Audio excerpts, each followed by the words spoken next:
Hey there. Alright, there we go. Set. Alright, that took a little bit.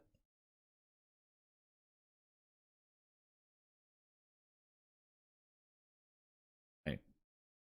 How's it going, everybody? Good evening.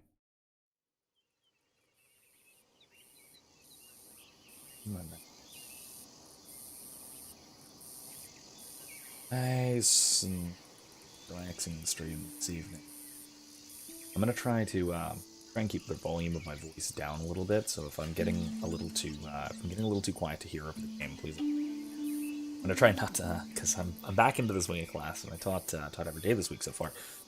So I am a little hoarse. So if you hear a little scratch in my throat, or if I clear my throat once in a while, it is not due to the coof. It is entirely due to me talking for about 12 hours. Stop this week at a highly projected volume for most of it. So, sorry about that in advance. If I wind up being a little bit quiet, I can always turn up the gain on my microphone, that sort of thing. Just let me know. I'm probably going to be around like this for most of it. Yeah. Anyway, over things. Jump into things.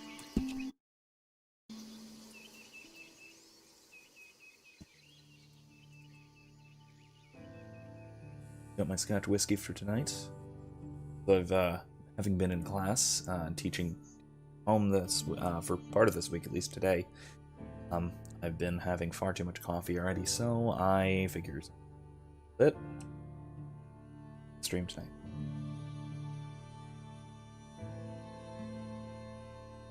Yeah, it has been a this week has been a mix of great and terrible. Most of the time, all at once. So that's been a lot. It's been weird. It is very strange and the differences to normal, things that are not normal, all for the worse. But it's certainly it's good to be back in the classroom, back teaching, even under the frankly awful circumstances, with the frankly just as awful restrictions that like I have said before, that try the restrictions which try their absolute damnedest to make it impossible to teach. Persevere.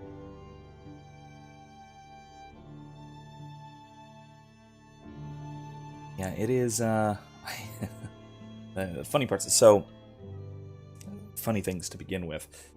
All of my classrooms so far this year, all of them, sum total, including the ones I haven't been to yet, because I'm teaching. I'm already in person on one campus at USF, and I am just for this week. I've been all online for St. Leo, which hasn't been too bad, at least for now, at least so far.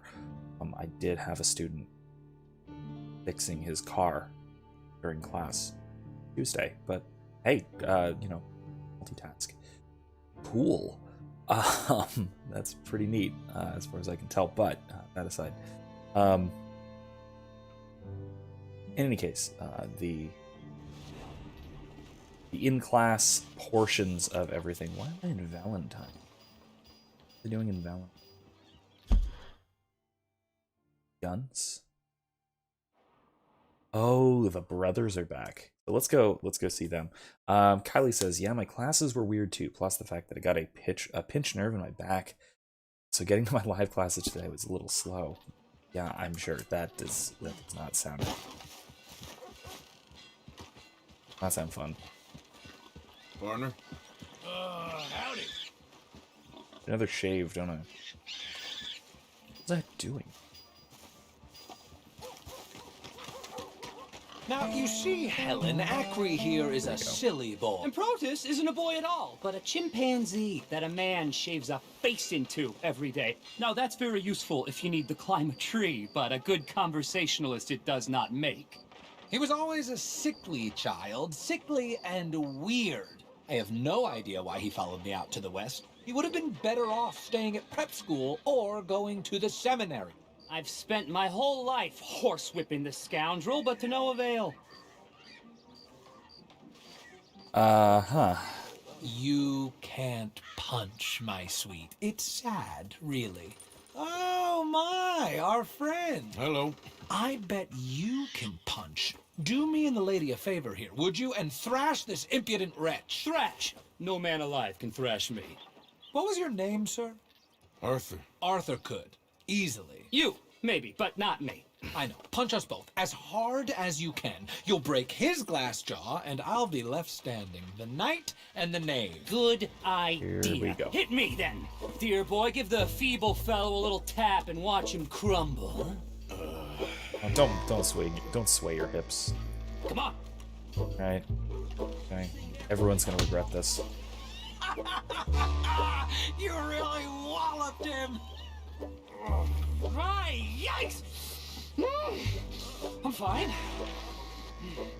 Come on. Okay. Ooh, look there! I got a proper chin. Not like that toe rag. Kylie says it's all in the hips, and these idiot brothers seem to agree. Hey, hey, hit me again. Right here. Okay. This is... Oh.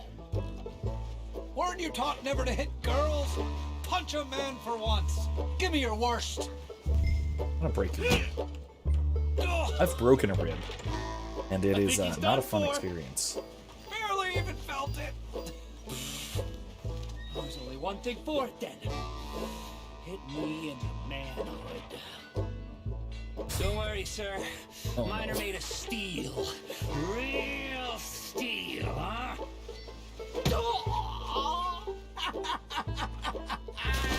You should not be doing this to impress a lady. My turn. Oh, God.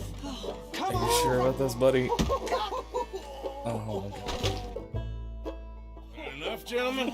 Yes, I think so. I slipped. This is not what you should do And I to hope impress you a killed lady. the I'm just saying. leprechaun. And he's still alive? Shoot him, please, one of you. There, up you get. We need to get some steak on those wounds. Madam, gentlemen, good luck to you. Okay, well, that was a What series got of into your heads? terrible ideas. Let's get you back to your room. Over here. I'm fine. Really. It's that wretch who needs the rest. I've never been better. I don't know if you guys can hear Saoirse in the background, but she is refusing to go to sleep. In the state And I'm in. rattling her Both door, of you are going to bed. And that's yelling. Does not want to go to sleep. She will eventually. She needs to. She is certainly... What's this guy about? Before I shit right here in the bar. 'Cause that's how it was back in the day, you know. We wouldn't merely piss indoors. We'd shit and everything. We didn't care. You know why? Because real men don't care where other men turn. That's just a fact. No, it's not. The other side of it is, if you do care, you ain't no man at all. Okay, that's fine. Hello. What do you want? Why you get out of my face before I Jesus. break your running neck? What the hell are you? What?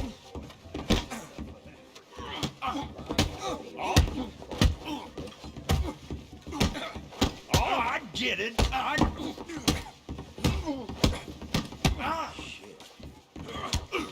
Is this the guy I was supposed to beat up, like the first time we played this?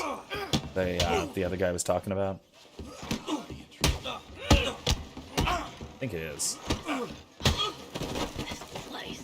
What the? Stay down.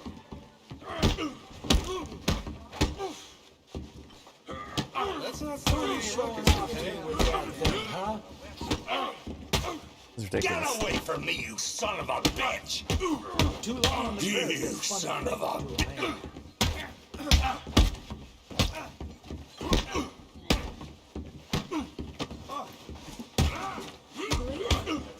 Let's make this quick. Busy man. What's this? Mercy me! I'm Oh. sorry, partner. Okay, well, I got his hat now. Here I thought real chump. Okay. Well, now I have a hat. Probably not going to wear this much, but I have a hat. Okay. Anyway. So, oh, wait. I came in here to get a shave. So let's do that real quick. Before we move on. Anyway, so like I was saying, I was talking about... You growing that beard for a bet or something? Because no, it ain't worth it. What's it to be?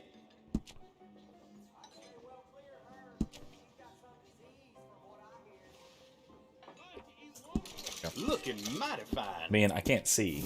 I didn't Okay, sit down, that about but that's fine. wraps things up. Anyway, so we were Thanks, mister. we were doing All right. the hybrid thing as we're planning to in over at USF, and boy oh boy, is it we're having issues because they're entirely predictable issues. Anybody who did not expect these issues was not planning well. Now it could be because I'm in a relatively haphazardly set up classroom for this. Then again, none of the classrooms on the campus have been set up for this sort of thing. So it is inevitably. Oh, poor baby. Did Mama never hold you? Reckon you might have held him too much. We can't keep this to ourselves. It would be wrong. Hell no. The town has a right to know. The hell are you two Big Hank peeping likes at? a spank. Shit. Come on. Hey. You're so damn Avert funny, your eyes, ain't you? perhaps? Oh, don't avert your eyes. Okay, yeah, definitely avert your eyes.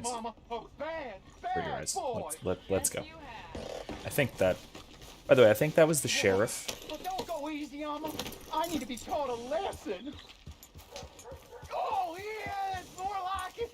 Let's leave very quickly. Very quickly. Close the... About time. Continues in San Denis. Charlie Station Ross. Time, sheriff. Anyway, let's, how about a carrot? It's okay, girl. Just a scratch. That was awful. Anyway, so yeah, my experience so far with the hybrid classroom has been subpar. And primarily it's due to, how do I put this? I would say it is due to an inevitable fault in the technology. What I mean by that, got a long ride ahead, so I can talk about this for a while. What I mean by this is to point out that the technology is not... It's not prepared to do what it needs to do. What it needs to do is to provide real-time real-time clear audio and video of the entire class to everybody participating online, and allow the people online to talk to the class as they wish. Now, people online are not having much trouble communicating to the class, other than, you know, hesitance to speak up and talk over people. But that's something they can learn. The real problem is them being able to hear clearly. In one of my classes especially, where I will say, the acoustics in the room are atrocious, which doesn't help. It was raining yesterday at the time of the class, which didn't help.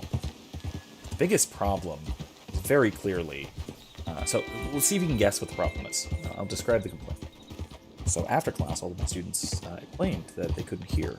There was that they were only catching a few words. Some of what people were saying, they could only clearly catch some of the words that people were saying, and certainly not the inflections and the tones and such. And people were sounding sort of muffled and mumbling, and words were getting slurred together, so it wasn't clear. Hey, Kevin. Any guesses why this might have been the case? Guesses why the technology was not able to pick up everybody who was speaking in the classroom? Even though we have two very good conference microphones that were spaced across the room.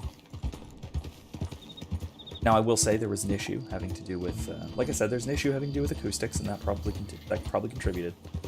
There was an issue having to do with the rain, that probably contributed. But I don't think that's the biggest issue, for some reason.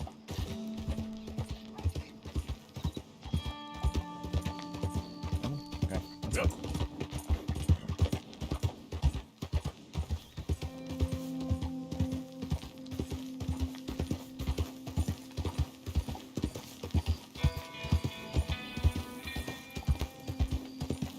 Any ideas?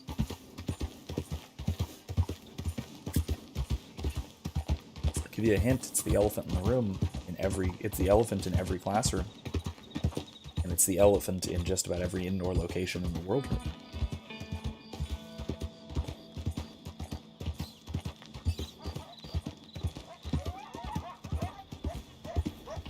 I mean, if nobody else will say it, I suppose I will, because I'm used to that. Because everybody else refuses to say this in any other context as well. It's because everybody is sitting 6 feet apart, wearing masks. It makes it basically impossible for the technology to work. It's supposed to work.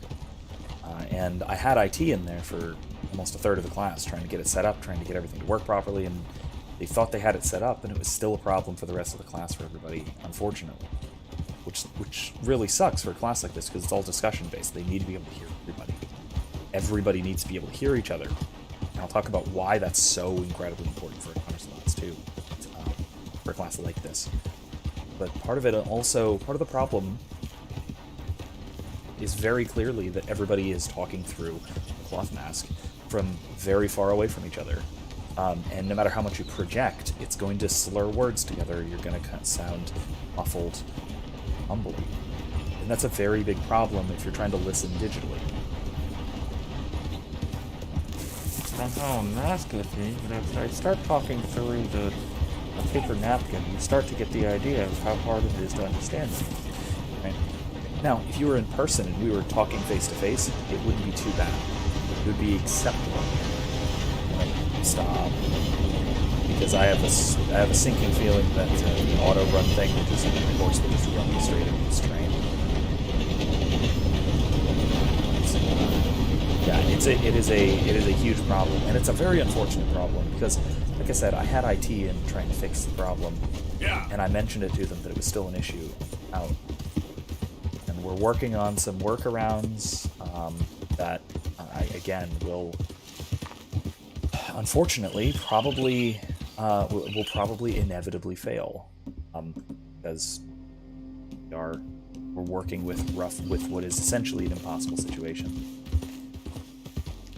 And I feel very, very bad for IT, because everyone, not just me, but everybody is demanding the impossible of them all day, every day, and no one is allowed to say why nothing is working, because everybody has to sort of nod and go along with the idea that, well, this is what we have to do, so there's no workaround. Riley says, yeah, for choir, when we're indoors, we have to wear masks, so it's difficult to project and sing at full volume. I can imagine. It's difficult enough to speak at full volume. Thank God I'm not. I'm doing only about probably less than half, maybe a third of the talking in these classes, because they are really well put together discussion classes with a lot of people who really want to talk and really want to contribute, which is fantastic. I always admire my honor students for this, but this semester even more so with everything they're having to put up with. But I'll tell you what, it is not easy for anybody, especially given because like I said, I usually project when I'm in the classroom quite a bit. I'm quite audible in just about any setting, even outside. Alright,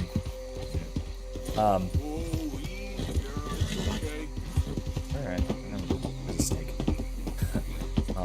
But in this kind of circumstance, I'm basically not just having to project, I'm practically having to yell the whole time just to be heard. As you can tell, I'm speaking. Kevin, you didn't hear this when I was briefly introducing, but I am going out of my way to speak pretty quietly tonight to preserve my vocal cords because I've been yelling all week, basically. Fortunately, that means that I'm talking quietly to you guys. So again, like I said, if it's a problem, if you're not hearing me okay over the game sounds or anything, I can turn down the game more, or I can just turn up the gain on my microphone. Should not be a big deal. Kevin says, at my job we have surgical masks and plastic face shields. The muffling effect is quite bothersome. I'm sure. Yeah, the face shields that's even worse because that even alters the acoustics further. Because again, it's basically a parabolic arc that is blasting your voice behind you. It's just none of it's particularly conducive to human communication. Because we human beings are really good at communicating, but not. Let's see what the mayor wants us to do. I'm sure it's something sketchy and untoward. Oh, I think we're supposed to go around the back. Let's go around the back. How is it? Barely. It is a big problem, and I think the biggest problem is that no one acknowledges that it's a problem, because no one can. No one's allowed really to acknowledge that it's a problem. Everyone has to sort of play along. Did I just break the door? I shattered the window. No, maybe no one will notice. I'm sure it's fine.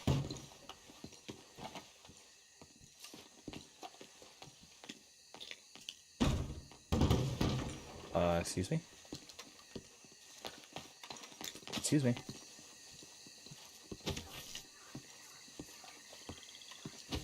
Did I really have to, like, get here before 5 a.m. or something? Let me just go up to his office and see what happens. Kevin says sound is acceptable. Game effects can overpower if there's a train, but it's fine, okay. Like I said, keep an eye out, and if something goes, if something's too loud, just let me know. Yeah, the door. Go. Oh, no! What? Oh, okay. I'm not sure what's happening. I think I scared him. Because it's daylight now. Oops. I hate when this happens, because it happens a lot. I'm gonna wait around. By which I mean, oh, I really did. I completely shattered this stupid door. Maybe that's why. Anyway, I'm gonna wait around here until,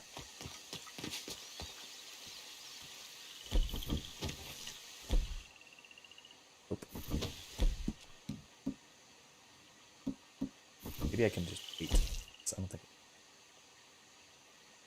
Oh, maybe he was an animal lover having to do with the hat. Oh, it could be the hat. Yeah, it's entirely possible.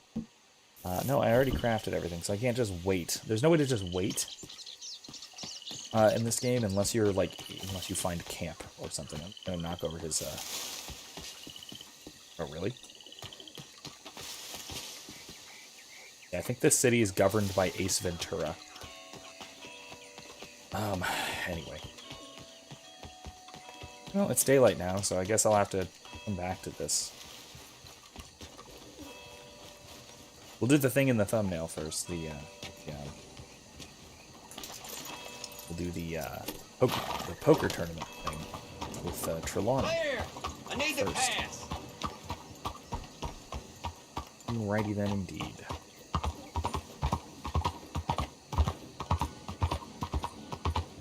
I always love the Ace Ventura movies, and I will also say it has been my great displeasure and Erica's great joy that I am completely incapable of growing my hair like Ace Ventura. I can't do it. Cannot get my hair to do the thank you, sir. Big swoop thing. Truly, thank Can't do you. It means a lot to me. Erica, for one, is very glad that my hair doesn't do that. But I am eternally disappointed.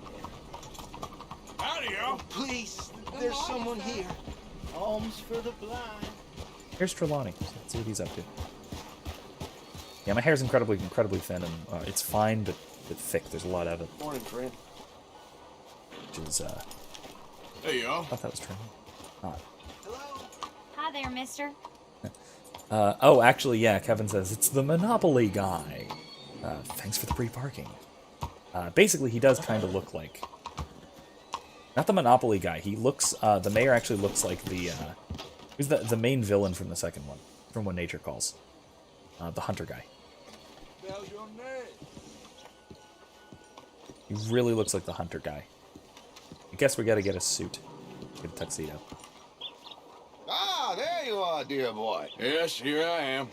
Well, we're going to need to get you smartened up a bit. Why? Well, you can't play at the tables on a Lannahechee riverboat looking like this. You can't? Not if you want to fit in so well that no one will realize you're there to rob the place. Now, come on. Are we still doing that? Of course. We're going to fix you up so fine no one will notice a thing.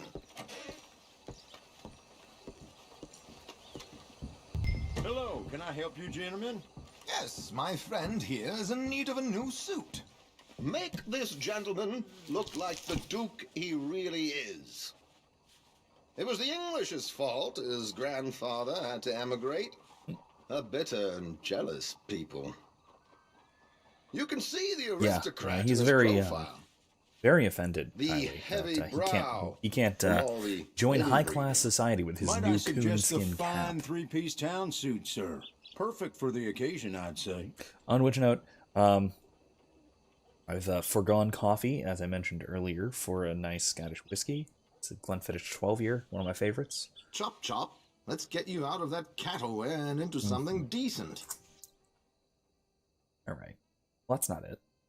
Ah, there it is. See that? That is nice. I actually like this look. Especially with the alligator skin holster I've got there. Anyway, I love it. A very good choice, sir. Yep. Great. I actually like this look, and I wish I could wear it like more regularly as Arthur. Really fits him. Throw a hat on there. Let's get you to the barber. Sure. Good luck tonight, gentlemen. Herr Strauss has scoped the whole thing out. It's quite ingenious, actually. What is? The action he has planned. Indeed, it's not much of an action at all. You play cards and win. And you're going to bet very big and flamboyantly while you win. And everyone's going to think you're some new money from the oil fields come to lay it on thick and drunk. All the while, Herr Strauss will be signaling you in your line of sight. When you bust the place, they'll take you upstairs to pay you off. And that is when Javier comes in, and you take whatever you want. You don't think they might see an armed Mexican coming into the safe with me? Sure, they might, but perhaps not. You will see. This super suspense is sketchy. killing me. Oh, don't be so jaded. We both know this is just the kind of innocent fun you thrive on. Well, after the past couple of months, armed robbery don't seem such an innocent pastime. No, but we, you, all of us, will be done here soon. I hope so. Come on. Snatch me a purse from the troll. But yeah, so, yeah, I like I said, I have, Could you smarten up my dear hick friend here? I have other more theoretical issues and more abstract This issues. unlikely fellow has made himself a fortune in the oil fields and learned himself not a lick of manners or gentlemanly deportment. Well, very good, sir. No, it's not good. Not good at all. Not if they're going to let him play big at the tables tonight. Let's go with that.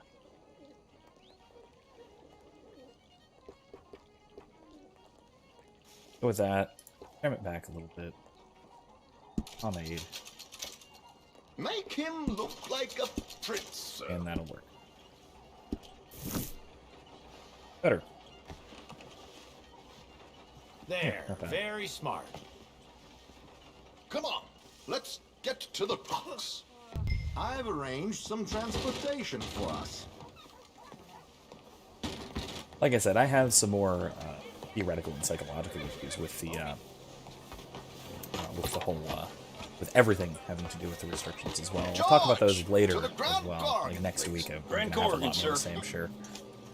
Well, I'm probably going to be talking about it on Wednesday in class.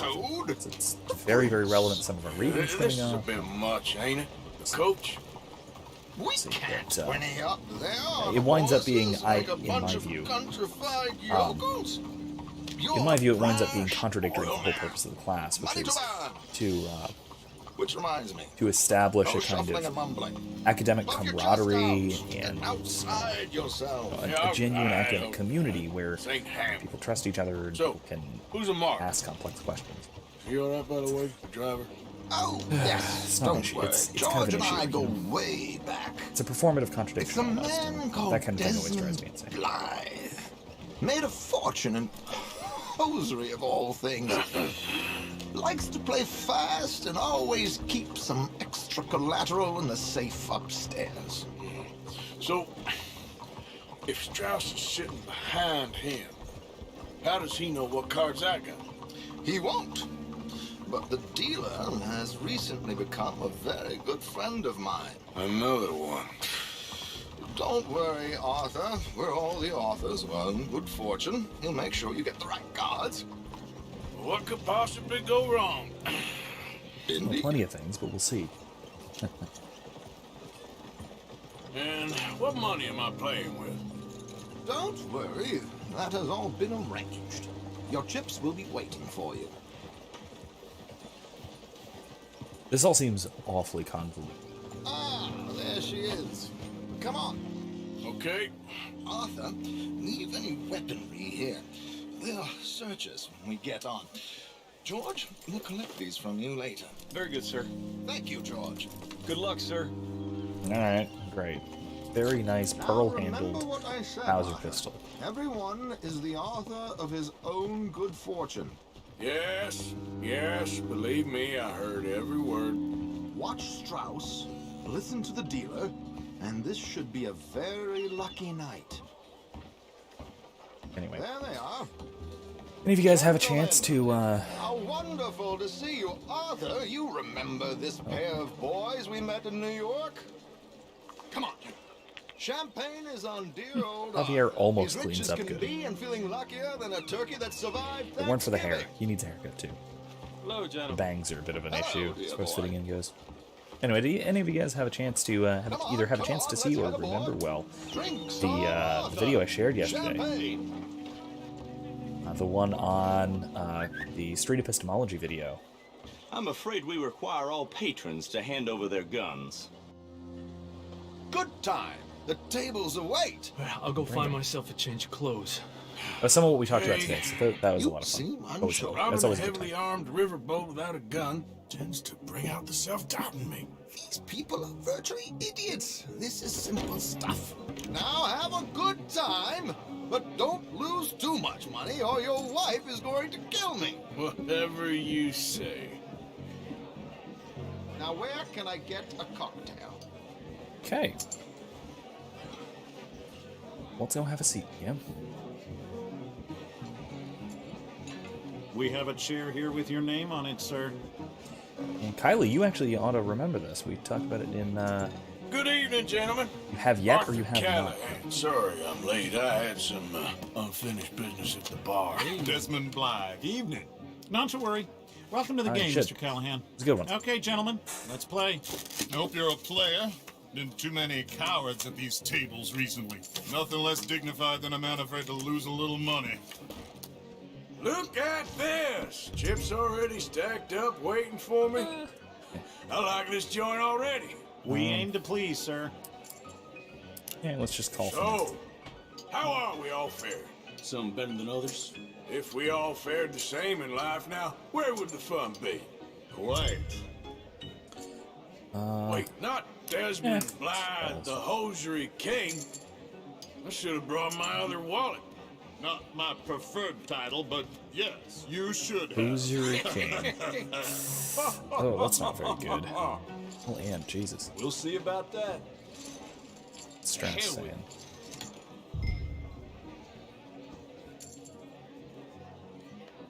Okay, he's saying no. Nah, I'm out. Think I'll wait for this seat to warm up a bit.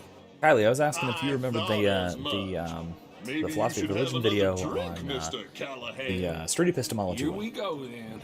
where we waded through and we basically talked through each part, ladies. paused it partway through and all that kind of thing. Mr. Blythe wins with 3 queens. That was it was one heck of a video. That was Goodbye, gentlemen. there were a lot of I guess it's there were a lot of just crazy you and moments me in it, now, and there's a friend. lot of fun going Yes, on. it is. Time to see if you're really the man you seem to think you are. Likewise, Mr. Blythe. So, what business are you in, Mr. Callahan?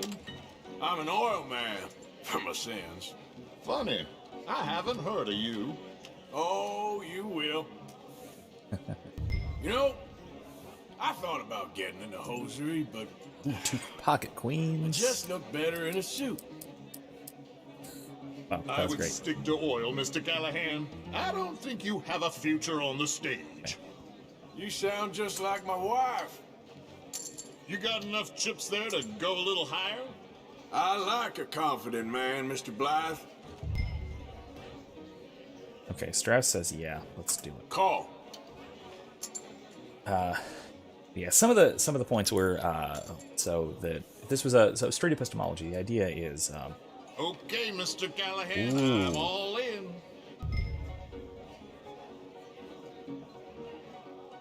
yes. Let's call. Let's go for I'm it. gonna call.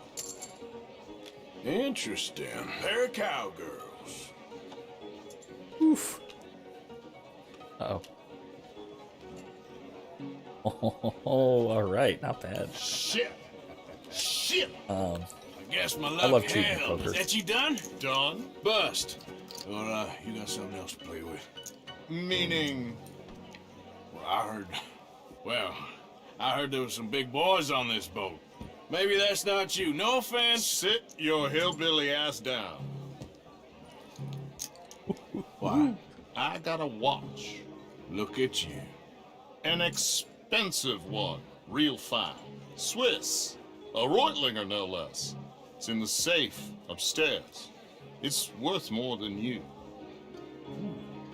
Okay. I trust you. Now play. As you wish. So, you must know Leviticus Cornwall, big oil man like you.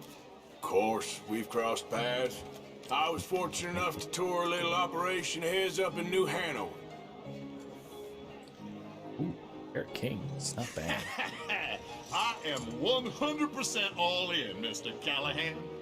Don't worry, sir. Everyone is the author of his own good fortune. All right, let's go for it. Well, nothing ventured, nothing gained. Pair of kings. Very good, but not good enough. Shit. Uh-oh. Yes, you little beauty. Hard lines, Mr. Blythe. Mr. Callahan wins with an ace-high diamond flush. God damn you! That No was offense. awful. Well played, sir. Why didn't Strauss tell me Unlucky, that? Desmond. Now, forgive my lack of discretion, but where might I find this watch? It's upstairs. Shall we go and have a look? Why not? Anyway, so Gentlemen, Please, this was a cash these out for very me. I started last week. good. Sure. Perhaps you could escort us up to the office. Yes, this was a so street epistemology. The idea is basically Follow somebody me, applying the gentlemen. Socratic method Come with me, sir. and asking challenging questions to somebody You're about their having beliefs. quite a night.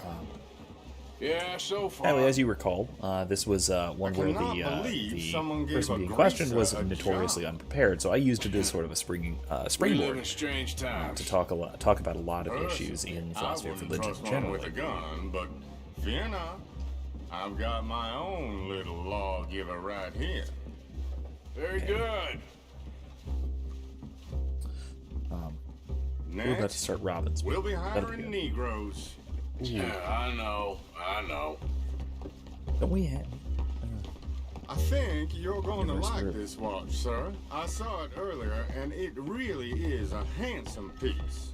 Foreign made, but you can't have everything. Indeed. Is this guy supposed to be Donald Trump? Here we are.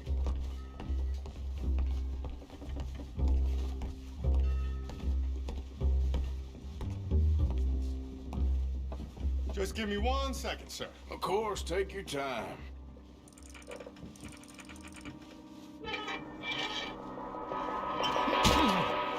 Don't reach for that gun. Take his gun, Arthur. All right, let's grab it. I guess you were right.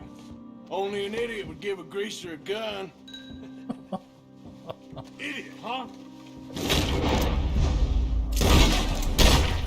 Really? Really? Usually you can do that. I didn't want to kill the guy. I mean, sure, he's a racist son of a bitch and all of that, but alright, fine. I guess I'll just shoot him in the head, like always. Just give me 1 second, sir. Of course, take your time.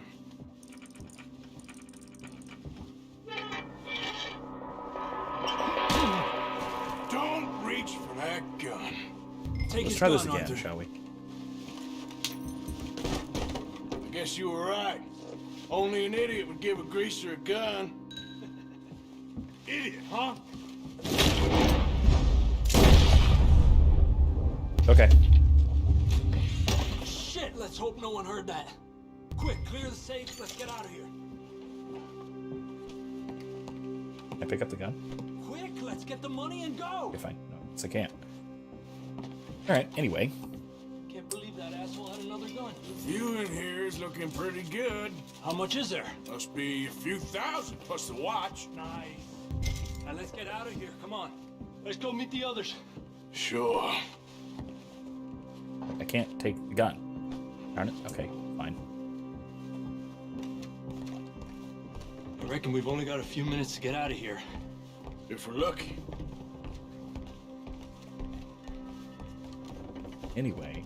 Was that a gunshot? It sounded like one. Come on.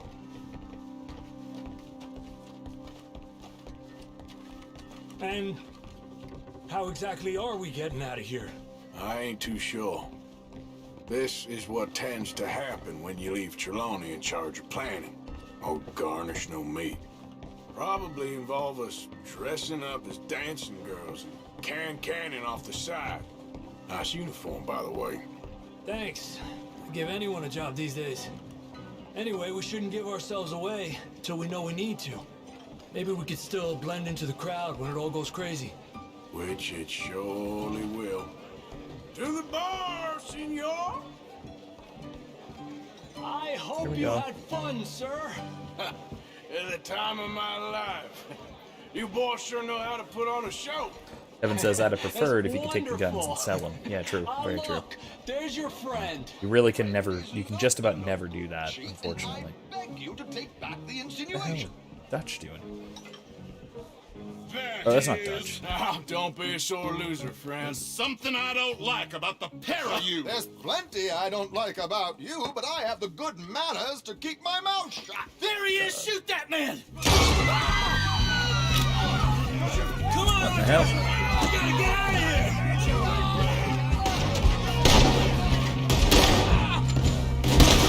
What are we supposed to do now?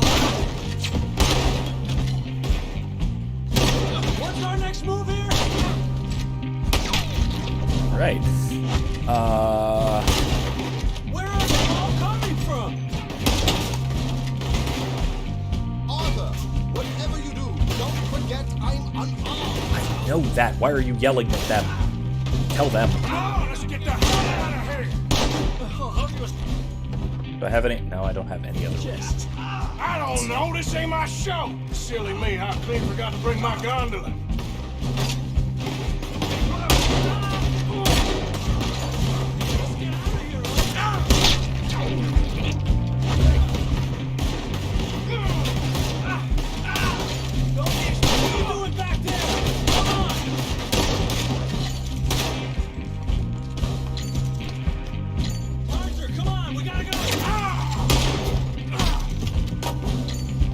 Hey.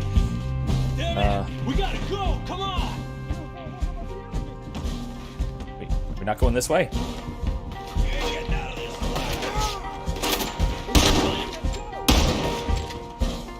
Yeah, I know. Just like, where the hell am I supposed to go? It's ridiculous. It's through.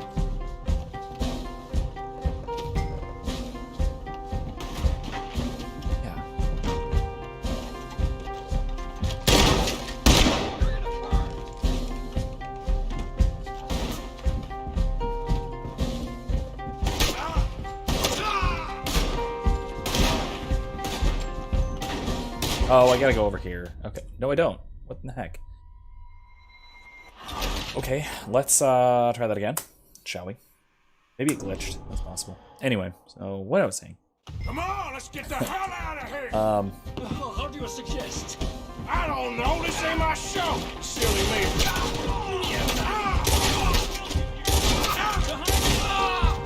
Come on, we gotta go!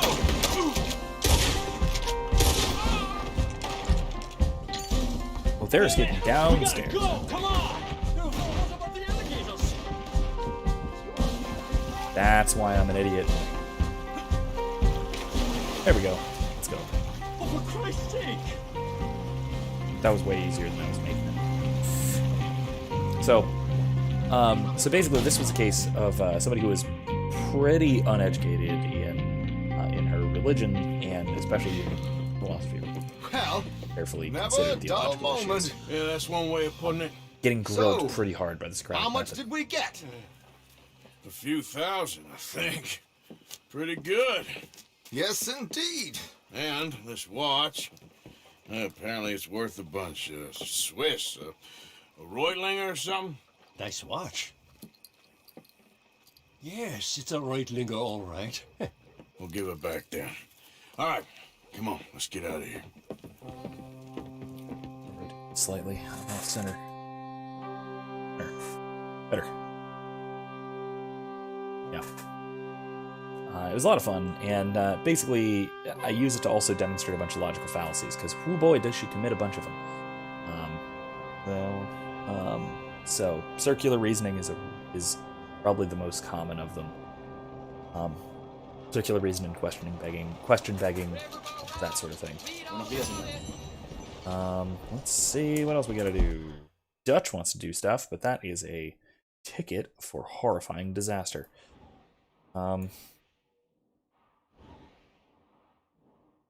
What's this? Oh.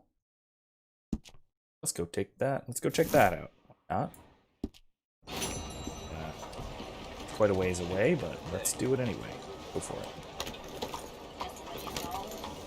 Anyway, let's get that. Let's get going that way. While we go, I'll talk more about this stuff. So she makes a lot of circular reasoning in terms of believing that the Bible is true because she believes God exists, and she believes God exists because the Bible says it. That kind of nice tight circle. I found myself doing this a lot while we were talking about it.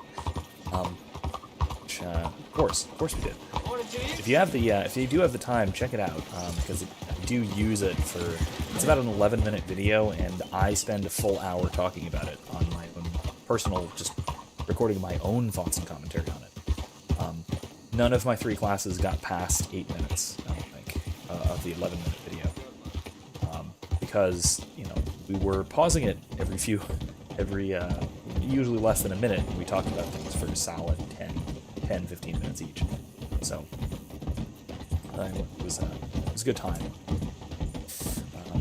Other things, of course, is she uses really, really sketchy and questionable historical arguments, talking about events that are recounted in the Bible, especially the Old Testament, as if trying to use that as an argument for God's existence, which, of course, is a non sequitur. Is it a rattlesnake? What in the world is that? It's a rattlesnake. Yeah! Just keep going, come on. You're okay. Oh no, it's a bear. Just a black bear. It's a little one. It's fine, just keep going. You're gonna make me shoot it, aren't you? Alright, girl, I'll shoot.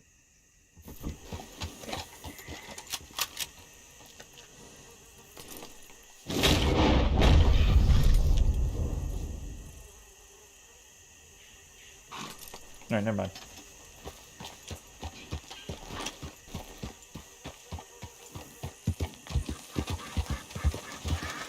Easy now.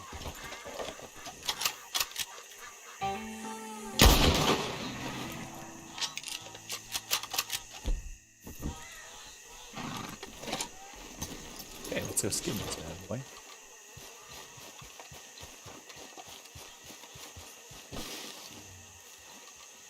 Anyway, so part of what I mean to point out by this is to point out how we should approach these kinds of questions, and some of it there were some pained expressions on students' faces as she was talking about some of this stuff, because she's clearly not making the point she was trying to make with a lot of them. Also, a lot of the things she was trying to point out were just, true. Go-to example, one of the first arguments that she brings up that isn't just a vicious circle, was talking about that archaeologists had found the Tower of Babel. Which, as far as I know, and I could be wrong, I suppose, but as far as I know, that's simply untrue.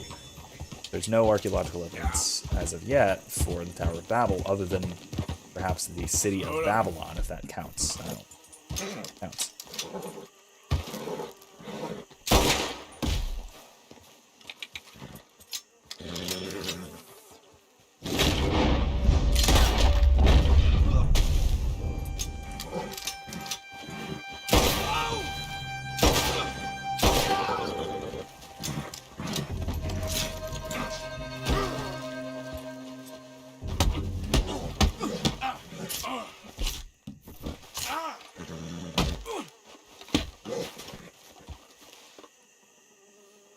Okay. Ow.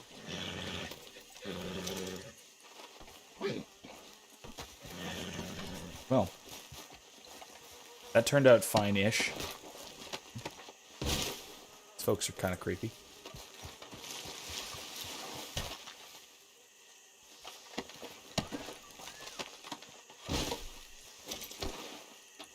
Anyway, move on. Okay then, girl. Kylie asks, yeah, so was it the video of the girl? Yes, so it was the video of the girl who was being interviewed, and I was completely annoyed because I thought her answers were way wrong, and I kept making faces. You and everybody else. Yeah, same one. That is the one you're thinking of. Quite know what to make. Yes, so she's talking about the historical evidence of the Tower of Babel, and I use that to point out that you shouldn't be using historical evidence to try and prove God's existence anyway, because it's category error, and it's the wrong kind of evidence. You really should be trying to use a metaphysical demonstration rather than trying to cite history. And then further, another point she was bringing up was talking about Old Testament saints and heroes living what cousins do on dates. Icky. Okay. Hey, let's move on from that. Why must you be this way? Somebody's got to do it in the chat, I suppose. Anyway, so yeah, the talking about Old Testament saints and heroes living for 700-800 years, and was talking about how this was evidence of God's command to be fruitful and multiply, because as we multiply, as there are more people, our ages, our years decrease. Our numbers increase, our age decreases, because we don't need to be as fruitful and multiply as much as we did at the beginning, which, oh boy, that's all kinds of wrong. It's the obvious kind of wrong, in that it's demonstrably false. But it's also, again, it's pointless, right? It doesn't actually demonstrate anything about God's existence. Hey, mister. So again, it's one of those just sort of wacky, off-the-wall little things that doesn't really show much. Then we also talked a good deal about what faith is. It talks about believing and having faith, and this turns into a really vicious circle, talking about having faith, and you need to have faith. But what does that mean? Well, it means you believe. But wait, just because you believe something, does that mean it's true? Well, no, but only if you know that it's true. But how do you know that it's true? Well, you have faith in it. And this circle went around like 3 or 4 times in the interview, so it was doozy.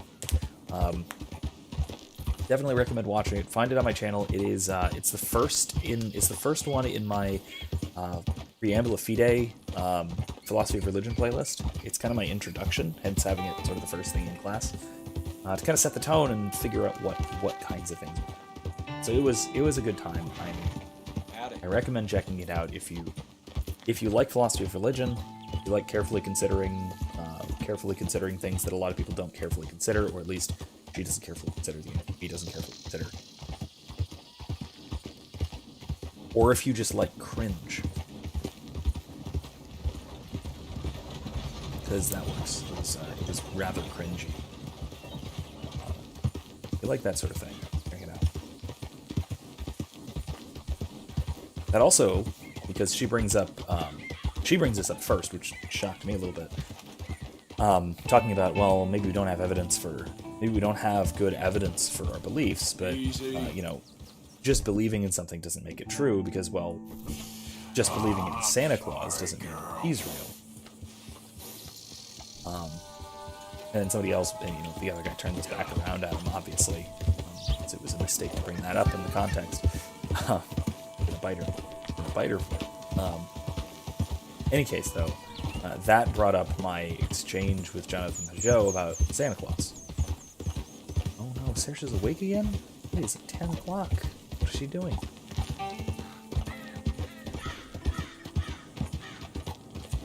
Kevin says, but is he though? Is who? What? Santa Claus real, you mean? Yep.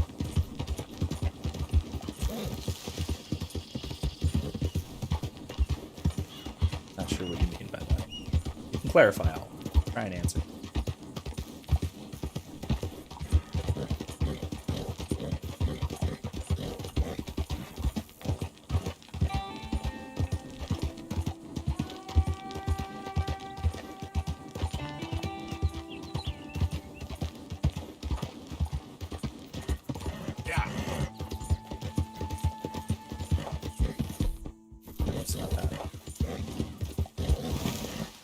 Drifting. Oh, you're asserting that he's real. Well, of course, Santa Claus exists. Yeah, some kind of, like, that might actually be okay. But, we try not to let her drink too much before bed, because she's working on potty training, so we don't want to be counterproductive with that sort of thing, you know? But maybe. Try that. She's been doing a lot better with going to bed. In fact, I forgot to mention this Monday, because this was Monday was a huge breakthrough as far as I'm concerned. Monday, Erica read her the first chapter of the first and second chapters of The Lion, the Witch, and the Wardrobe, and they're on I think it's chapter 8 now. They've been reading, and she's been paying pretty good attention. I mean, she'll wander off and have to sort of come back to it. But before bed, she's been before bed and before nap, she's been reading. She's been listening to the story, and she's been really good with it. Once they're done with that, oh wow, you read her another chapter after I started streaming. Okay, well that's good, I guess. I mean, hopefully it'll get her to bed, but yeah, it's after that, I'm next, and I'm gonna be reading her The Hobbit, so she gets to decide which Inkling is her favorite. Hey, I'm looking for some fellas sojourned around here. Boy Calloway and a rider called Levin. Drunk Boy Calloway. This bar's got bullet marks to remember him by. Last I heard, they was in San Denis. Had rooms on a riverboat there. San Denis? On a riverboat? Okay then. Okay. I wouldn't Just drink came here, from though. San Denis. Get on to San Denis and have you some Sazerac. If there's anything else I can do, let me know. There's really not. Can't believe it. Hi there. Now I gotta go back. I don't seem to recall Okay, then. mention of that myself. I'm gonna go see if the brothers are over by that. Later on, they appear by this waterfall over here. I'm gonna just go over that way and see if I see them, see if they're there yet, or see if I gotta wait a little while I'm in the area, because I don't need to go back here. You lost. I'm not lost. I mean, yes, I am, but this waterfall. Let's go over there. Let's go over there real quick. See what's going on. Anyway, she's been loving the story. She's been asking like what happened to Lucy, and it's adorable, and I love it. It's incredible that she is 2 and a few months, and she's already wanting to read, like, complex stories. So it's great.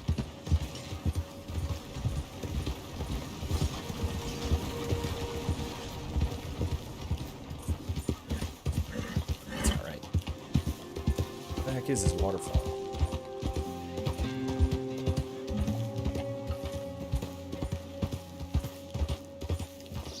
That's up there.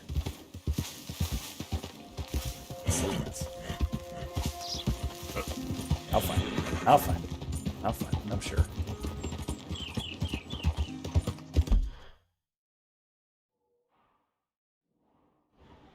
No, that's it, isn't it? Yeah, that's it. Yeah. Yeah, no, that's the right way.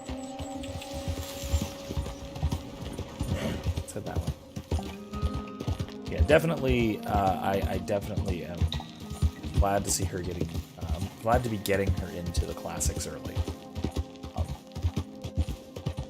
Yeah. Absolutely.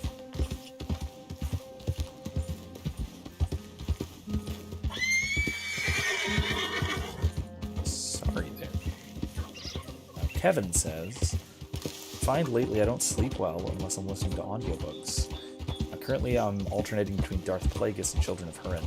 I don't know if Children of Hurin is the best bedtime book. It is one of the best books, just in general. But I don't know if I'd put it on top of my list as far as books for going to sleep. Maybe it's up here. I'm gonna go across and then follow the river up. Yep. We're by that one, the waterfall. If they're up here yet. If not, I will have wasted some time. That's the thing. Yeah, Children of Hurin, I really do love. It is an incredible book. It is by my study. Yeah, Children of Hurin is the closest thing to a Greek tragedy that has been written in thousands of years. To a classical Greek tragedy that has been written in millennia. Oh, it's read by Sir Christopher Lee? Oh, man. Okay, I need to find that audiobook, because I have read it. I've read the actual book. Easy. Is it down there? I'll find this waterfall. Yeah, if I can... If there is an audiobook version of Children of Hurin read by Christopher Lee, that has to be spectacular. There's no way that can be anything short of phenomenal. It's like I said, it is one of the greatest books of for centuries, maybe. It can compete with things like The Lord of the Rings, with a lot of Tolkien's other works, maybe surpass. I personally prefer the Silmarillion, but that's because I like more abstract stuff. But narratively, Children of Hurin is incredible, absolutely incredible. If anybody has not read it, if you're open to a downer of a book that is a very classical style tragedy, definitely give it a shot. Definitely 100% give it a shot. It is amazing.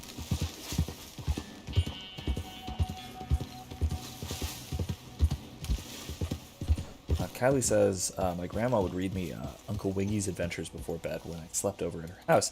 It's about a rabbit that lives in a bungalow and has rheumatism. That sounds familiar. It sounds vaguely familiar. I don't know where these guys are supposed to be, because I don't know where the waterfall is. What is going on here? I know there's a road that goes across it, but is it... Oh, it's labeled. I'm just stupid. Alright. Yeah. I sure didn't pay attention. Should have just looked at the map and found somewhere where it says falls. But whatever. I got it. Good. Took me a minute. Let's head over there. She's still not wanting to go to sleep, but take what you can get. It happens.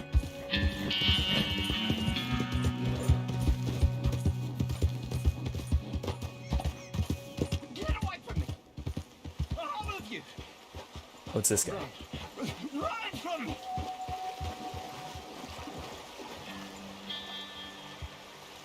Nothing I can do about it. I'm in so much pain. He won't send me the message. He won't. I've been here for years, and nothing.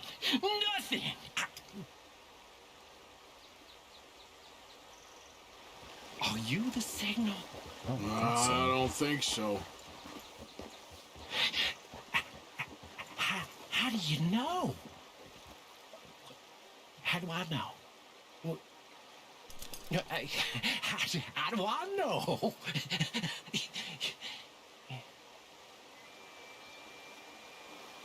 Oh, okay. Let's keep going. Let's go down the river as we can. And have it over here.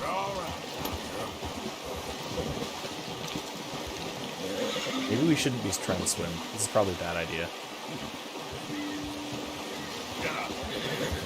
Especially towards a waterfall. It's fine. Everything's fine. It's a good idea. Don't worry. I hope you ain't looking for gold, partner. I ain't seen so much as a fleck round here. Well, good luck to you. Kylie says, it's such a nostalgic collection of stories centered around the rabbit and how he teaches the younger animals in the forest, getting their first tooth pulled and dealing with life stuff. It's cute. That does sound very familiar. I may have read that or had it read to me when I was little too.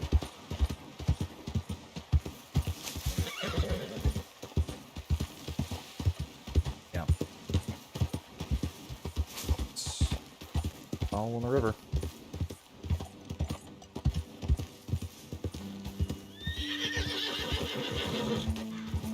There's the falls.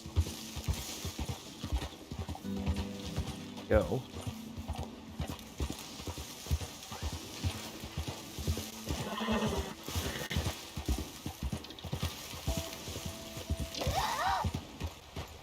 Did I just step on an animal?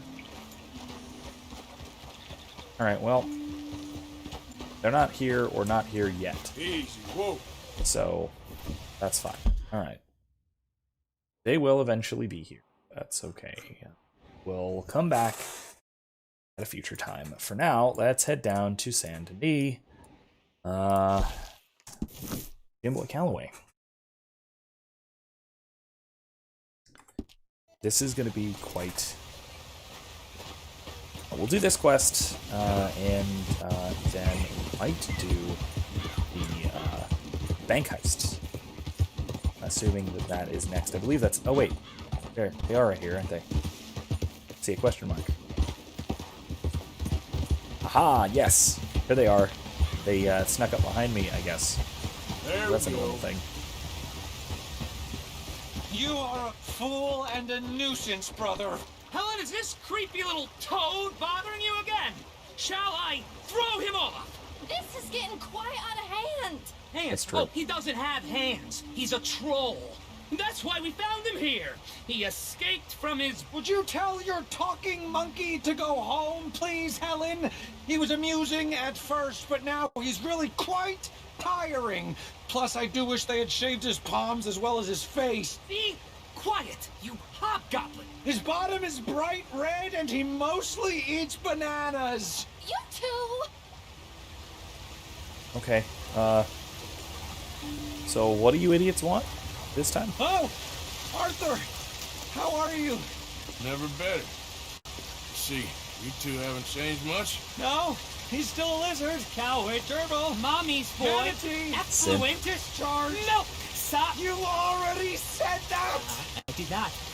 You're a milk sop. Well, you are all chatter and no testes, dear brother. Helen, I will make you love me if it's the last thing I do. And to prove how suitable I am to make a happy and stable life with, I shall throw myself over the waterfall in just a barrel. And so shall I, just to demonstrate how little your feeble gestures mean, you homunculus. Arthur, please come do the honors and make sure we, Oh, you silly little tapeworm of a man. follow me. Follow you? I was born first. Helen, I love you. And brother, you're living proof of God's remarkable sense of humor. The stability, the kind of thing that you just kind of push over the edge of a waterfall. You sure? Okay. Good luck, crazy bastard.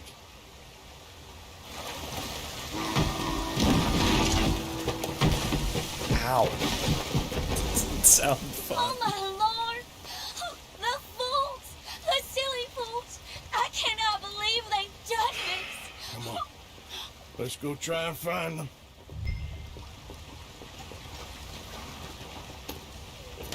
We must at once! Okay, get on your horse. Follow me. Okay, let's, They're farther down. We won't reach them from here. Do you think they're alright? They might be. You want them to be all right? Of course! Whatever do you mean? I was just thinking, it might be easier for you if only one of them was... Catch my meaning? Sir, that is a terrible thing to say. You got a favorite? Don't leave me. not leaving you. Come on. There we go. All right, here they are. Get to them, quick. Oh. So you were just talking about something. I'll curse them both. What have you done? Brother, are you there? Zachary, is that you? I've had the wind knocked out of me. I thought you were a goner. It's a miracle we're alive. Silly, silly boys. You nearly died. For me. She's right. Dear brother, what fools we've been. You're the fool, but a brave one. You might be dense, but you are the noblest man I know. You are a lion. Giant. You're an earth shaker. World conqueror. Let's not let anything come between us again. Never. Boys, Good lady, adieu. Be gone. Bewitched. Thought. Some other milksops. We will have none of it. but I thought that... Before this siren calls us to the rocks again, let us away from here. You lead the way, brother. The west awaits. Boys! Boys! There's quite some suitors you picked there. I was trying to stop them from killing themselves. They won't last a week without me. Probably not. But you'll have an easier time. I guess I will. So long. Oh, I wasn't trying to lead them on, you know? Oh. It was just... It's not. exciting. The smartest men I knew, with positively the least sense. That's usually the way it works. Good luck. So, now we know that the cure to being a simp is to go over a waterfall in a barrel. Just remember that next time. I don't know what next time, but just, I don't know. Next time you find a simp, just off they go. Anyway, that was a good one. I enjoy that quest. Definitely a good one. Girl. Okay, so let's eventually find our way back to San Denis. Or if I can get up here. I can. Sorry, little Debbie. She did not like that. Alright, let's head this way. Quite a journey ahead.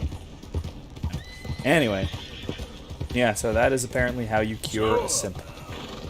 Now you just toss them over the edge of a waterfall, and they'll learn their lesson. That's the way. This is the way. Anyway, that was fun. A fun. That was one of my favorite absolutely ridiculous side quests in this game. I can't count the Lenny drinking thing because that is a main story quest that's not a side quest. Hey there, mister. That might actually be my favorite mission of this stupid game. Because it's barely gameplay, but oh my god, does it have, if you think back to that, that is some of the best drunkenness gameplay I have ever seen. It's really impressive, and it's just so much fun.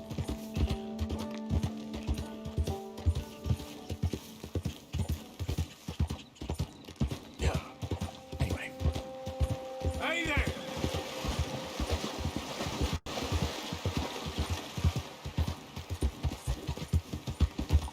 So, what y'all want to talk about? Any thoughts, any questions, anything that I've been talking about that struck a chord? Anything, whoops, going on in the game that struck a chord? Anything going on in life? Should I just keep yammering about stuff? Because I can always reiterate some of the stuff I've been talking about in class, because we have been going over some interesting material, talking about it. Oh, Kylie says stuff and things. Some of my favorite activities are stuff and things. I have a great time doing stuff and things. A lot of the time. Stuff and things are some of my favorite stuff and things to do. Oh! Ghost of Kenosha. The Ghost of Kenosha. You're talking about the guy, the kid with the rifle, and the various riots surrounding it. I don't care what the story is, lady. You're going in. Prisoner in hand. Okay. Oh. Back from the wagon. Please, get me out of this damn cave! What in the... You better keep at it! Alright, this will be fine. It's not gonna keep shooting me, right? We're fine, we're fine.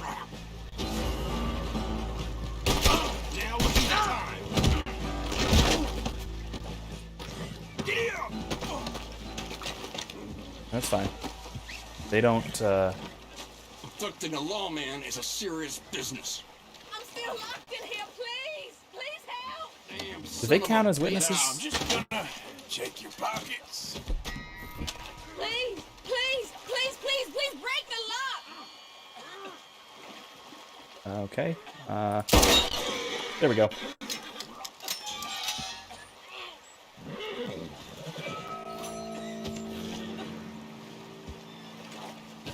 No, I'm not gonna shoot him.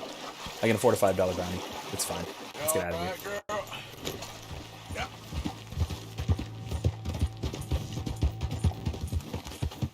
Law's on the way, so let's get out of here.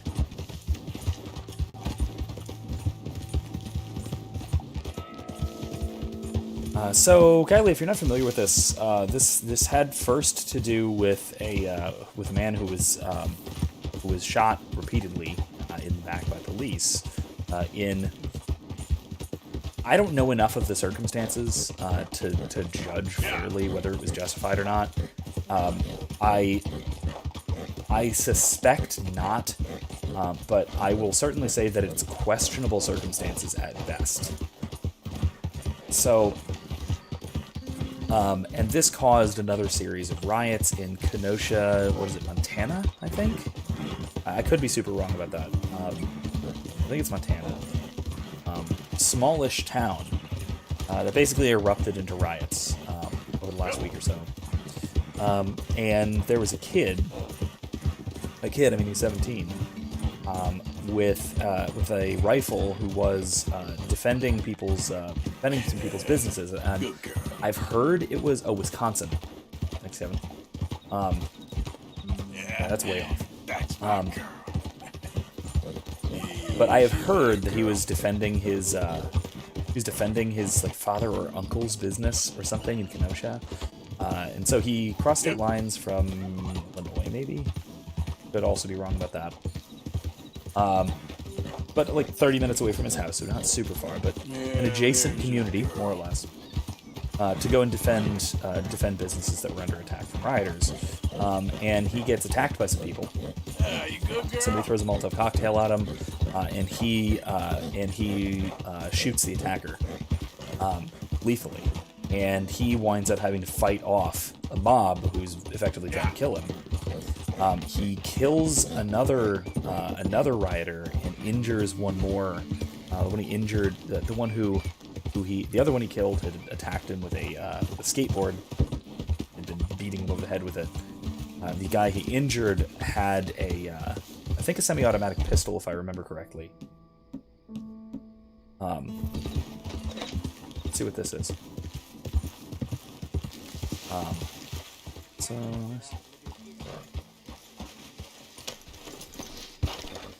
Ah.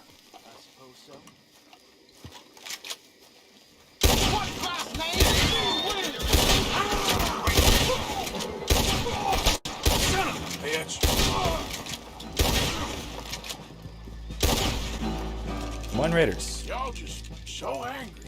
Was it a Glock? See, I didn't actually hear. I just saw some of Kevin says it's a Glock. I'll take your word for it. I saw some still frames and things, and it looked like a revolver, but I could be completely wrong about that. I'll take your word for it. I assume it's a Glock. You say so. Yeah, basically, guy had a handgun, was trying to attack him, basically return fire with it. That's him.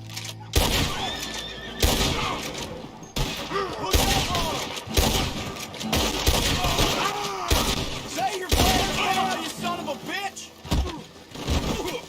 What the hell are you thinking? Okay. Basically, he went into a situation which he broke some laws. First of all, crossing state lines with a long arm, owning and wielding a long arm underage, right? But again, none of these crimes are malum in se. Everything here is at best malum prohibitum, or at worst, I should say, malum prohibitum. And he was, in this case, once he got himself into the situation, which maybe he's culpable for to an extent, he was clearly defending himself once he was in the situation. So, this is it's a complicated case, and from what I can tell, the kid was not, the kid should not be considered guilty in this case.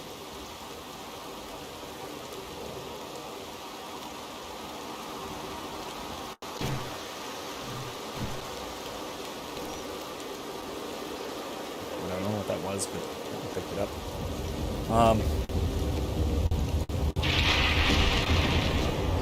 Yeah, it was a nasty case. It was a nasty thing that went down, and some people didn't walk away from it, which is, never a good thing. But the kid did what he had to do given the situation, and I can't fault him for that. Maybe I can say that it was dumb of him to go. I, for one, would, unless I absolutely could not avoid it, would not go anywhere near there are active riots like that. Which I know that's a little bit rich, given that I am now going to Tampa, which is kind of an epicenter of this nonsense twice a week. But hopefully not, in the middle of the day. Just avoid such things. What I get. Ooh, I definitely did not want to be down in the Tampa ways for summer. That was for sure involved chaos. But in any case, given the situation, I think the kid handled himself impressively well and did what he had to do.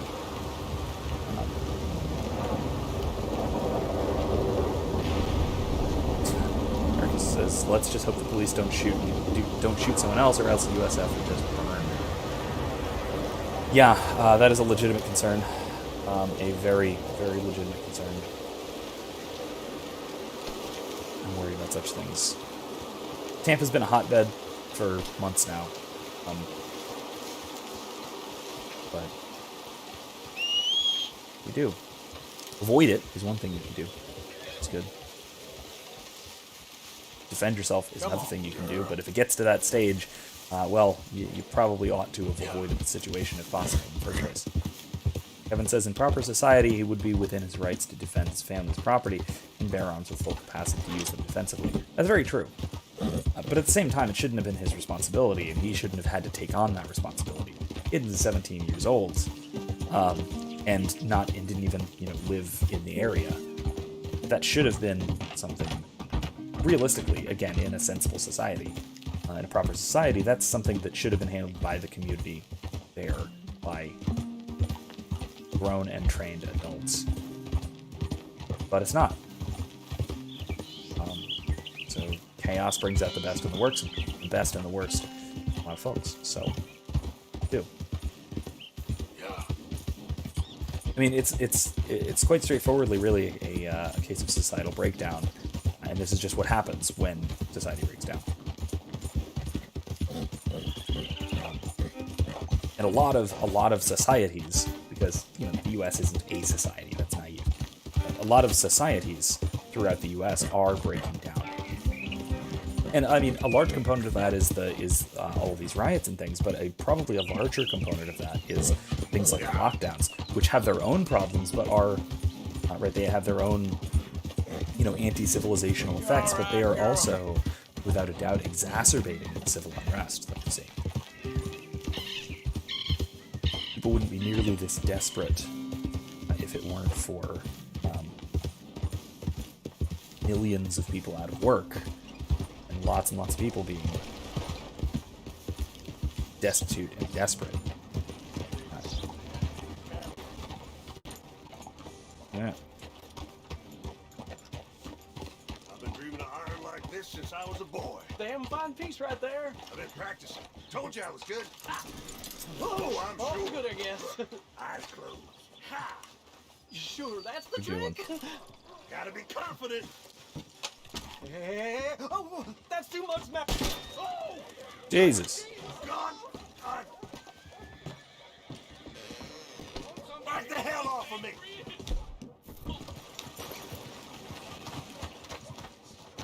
Jesus Christ! God, no! Okay, let's catch this guy for the sheriff, shall we?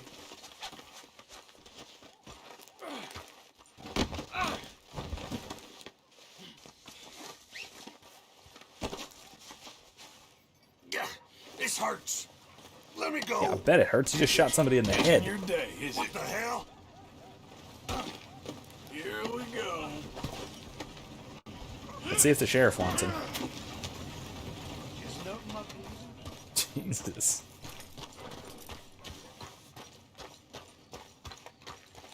If I get a bounty for carrying this guy through town, I'm gonna be peeved. Kevin says he really did handle himself better than most grown men would have, though. I'm impressed by his discipline. Very true. He managed to fend off a series of attackers while prone, which, whew, impressive, to say the least. All right, howdy, Sheriff. Won't they look good in a cell? Well done. Yes. Well done. I'm gonna get paid for this. This ain't right. Please. You just shot someone in the head. Best untie me now.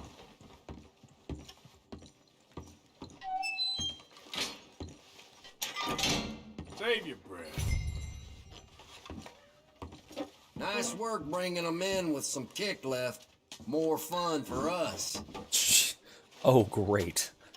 That's I should have shot him. This hurts. Let me go. Okay, well, I got $7. All right.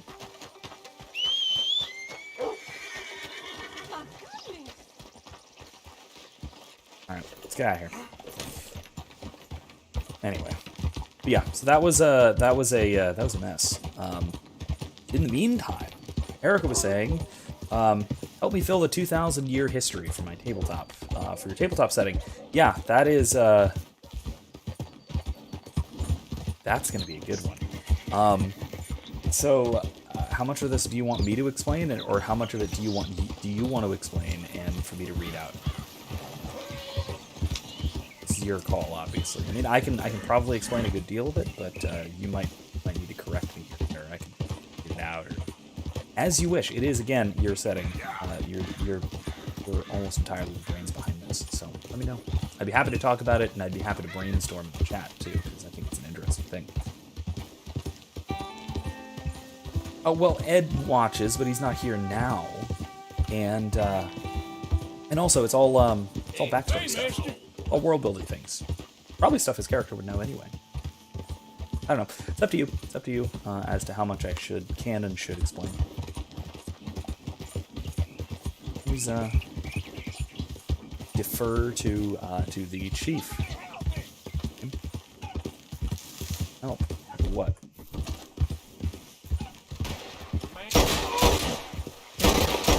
Holy hell!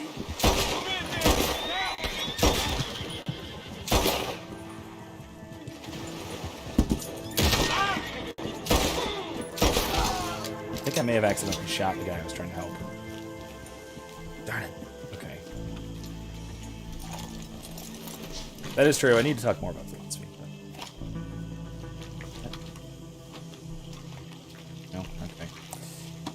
In any case.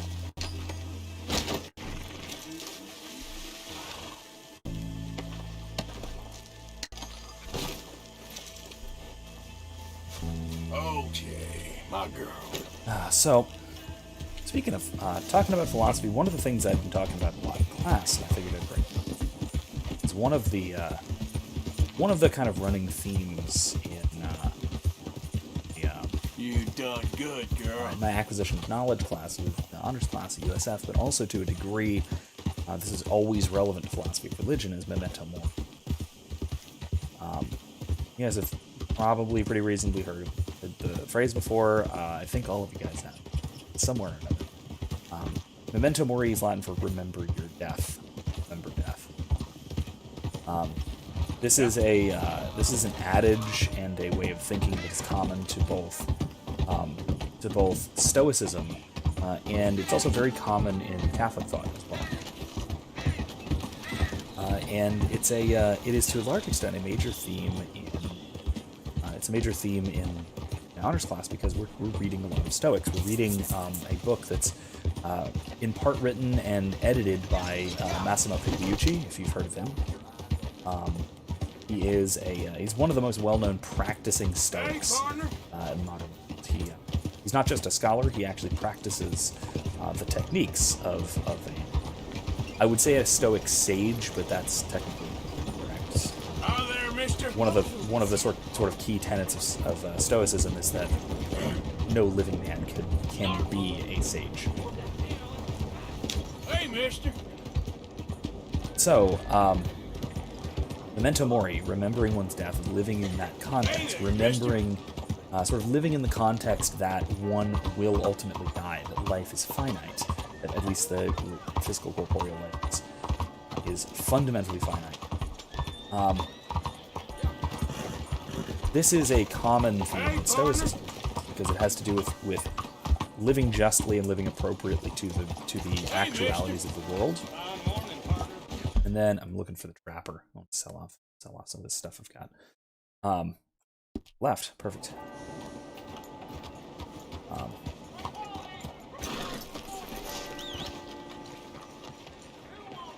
Anyway.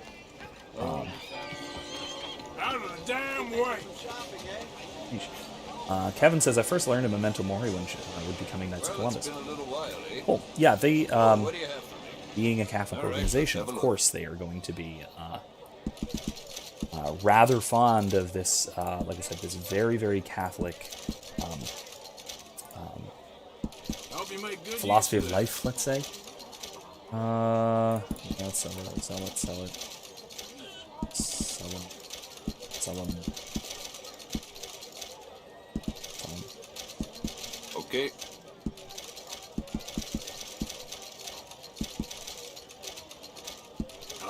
make something pretty with that.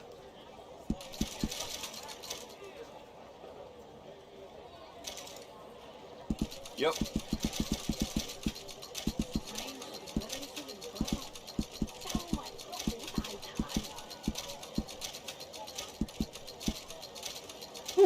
Yeah, that was a lot of stuff to sell.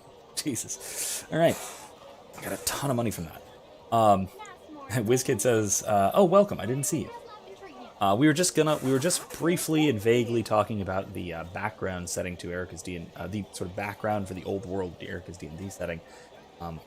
I was transitioning from there into talking about Memento Mori, and so WizKid brings up, I love to dab on goths by saying it's their entire aesthetic wouldn't even exist without Catholicism and Memento Mori, and I stand by that. Catholicism, and don't forget to give some credit to the Stoics as well. Thanks for your help. Oh, yeah. Okay, so Emrys is Spanish equivalent. We'll figure that. Keep that in mind. We may I may still wind up talking about that to a degree. No problem there. So we'll see. We'll see if that. We'll see if we get back around to it.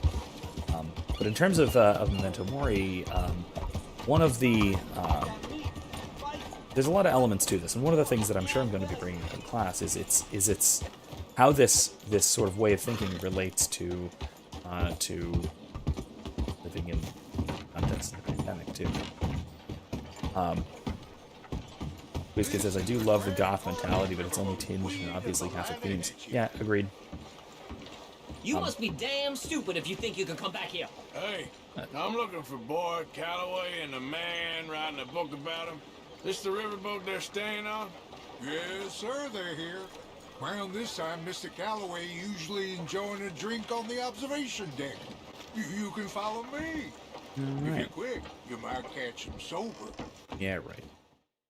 Speaking of enjoying a drink, WizKid, I didn't mention my whiskey. Glenfiddich 12 years. You found us. Sure. How did you get on? About how you'd expect. Well, any good anecdotes? Anecdotes? From the old days. To be honest, things went a little differently. I did shoot a lot of people. I thought that's sort of what you wanted. Well, I'd, yes, that'll be fine. Do you think anyone noticed it was you? Noticed? I think the people I shot noticed. I mean, do you think anyone would mind if we said he'd done it? Boy Calloway. Sure, I don't care. Just as long as... Share the money? Of course I will.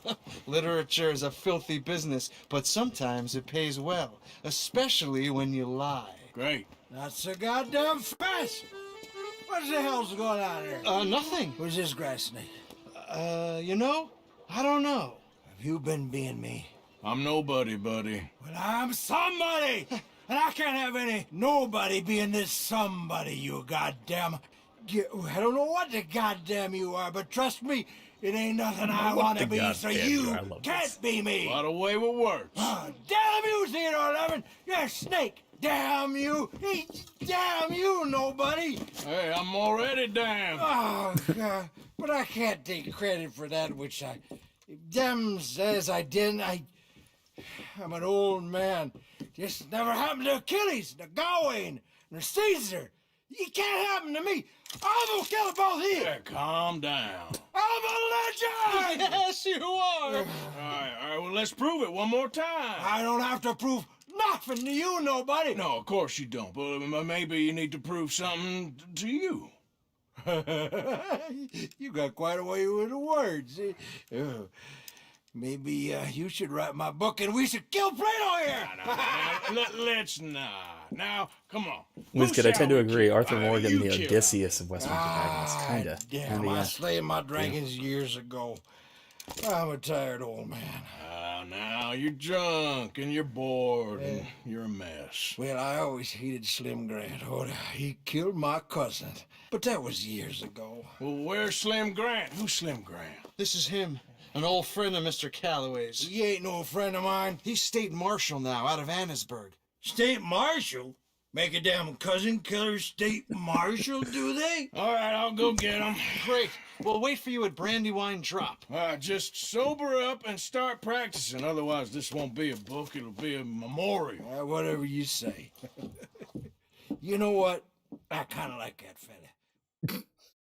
Calloway is obviously polyphemus, WizKid says, so I get that. I can see it. I can see it. The Western genre really is a kind of modern. Hey, friend. Look out! It's the modern drama. It's very much like it bears a lot of similarities to the ancient Greek dramas. Some similarities to Shakespearean, but I think a little more leans toward ancient Greek. Because it's not usually about fundamentally flawed protagonists like a Shakespearean style drama or a modern drama in general. It's more, I need to pay a bounty. General store. There we go. To the south. I need to pay a bounty. Anyway, what I was saying was, it's more about an ideal protagonist in an impossible world. The enemy of the Western is an insurmountable foe, or an insurmountable force, or even just nature. Greetings. It isn't Good to see you. man versus the self, or man versus his own flaws, which is what you see in the sort of Shakespearean tragedy, and that's what I also think nobody thinks, troubles in the future. But especially this is the case when it comes to. I mentioned Children of Hurin earlier, that Kevin's watching it. Let's go up here.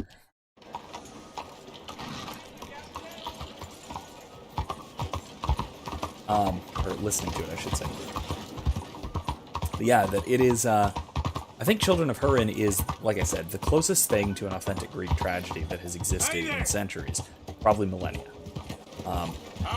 Just because of that kind of a structure, that kind of a the near perfect noble protagonist.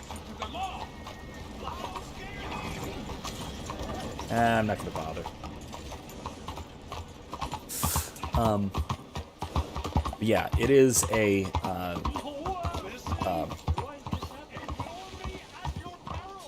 not that guy again. That's the get rich quick guy, I think.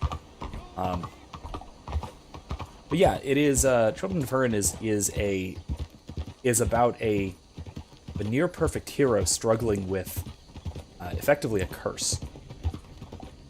That no matter what he does, the curse of Melkor sits on him and and his family and everyone he associates with, and so no matter what he does, turns to tragedy for himself, despite now helping other people.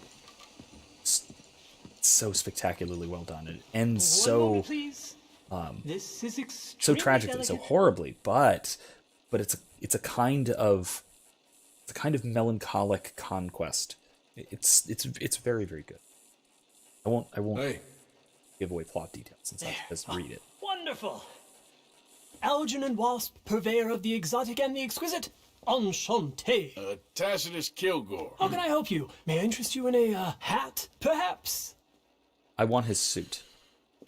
How about I couldn't pull that off, but I I want import them from Brussels. The idiots in this town all want Italian nymphs, but the Italians make the coarsest of marble. I mean, quite frankly, the Baroque is an abomination.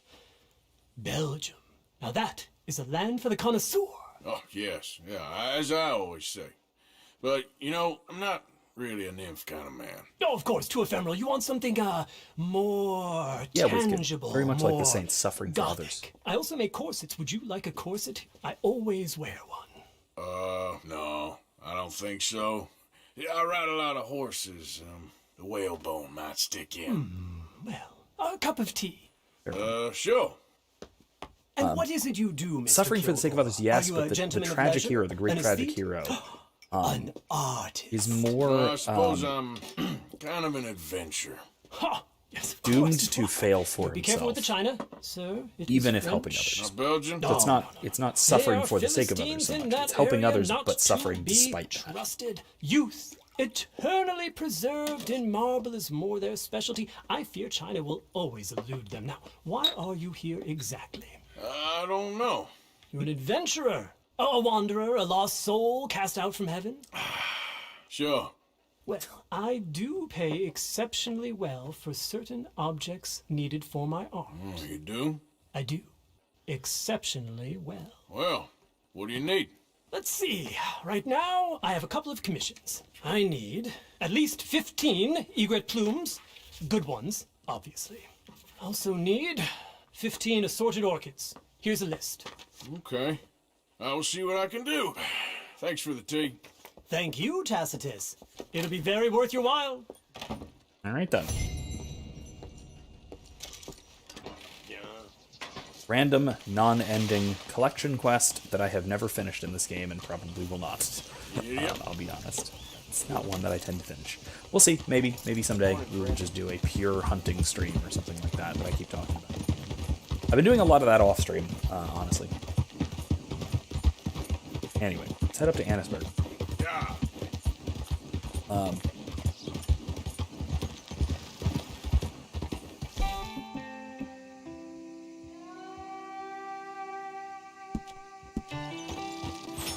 So WizKid says, yeah, I get it. Greek heroes are always the instruments of their own downfall.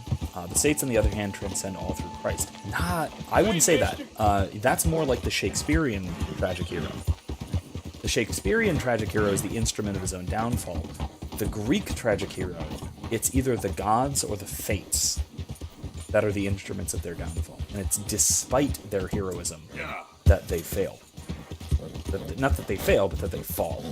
They don't usually fail, they succeed. It's just that but despite their success, they also are defeated or simply lose in one way. Just calm down. Oh, sorry. It really would be so unfriendly. Getting there. Calm down.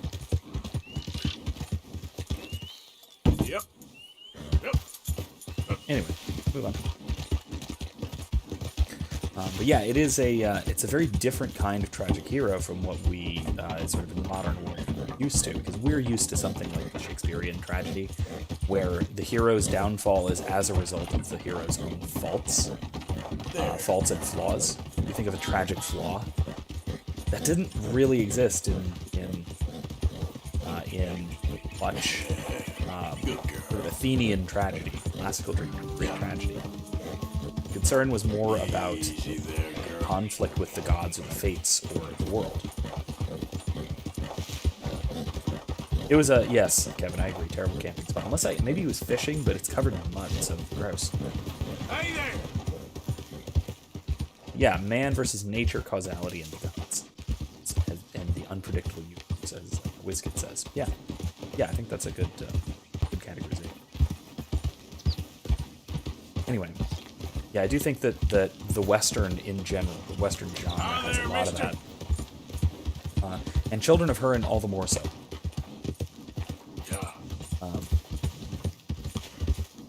Turin Turambar is the tragic hero in that classical Greek. Buddy? And Tolkien knew what he was doing. He did that too. So anyway, I was talking about Memento Mori. Just going back up a little bit. Yeah, Kevin mentions that Stoicism was one of the major things that led him to Catholicism. Yeah. And yeah, I can see why. They are very closely related in terms of a lot of Stoicism is carried through in and apotheosized, if you will, in Catholicism. What is all this about?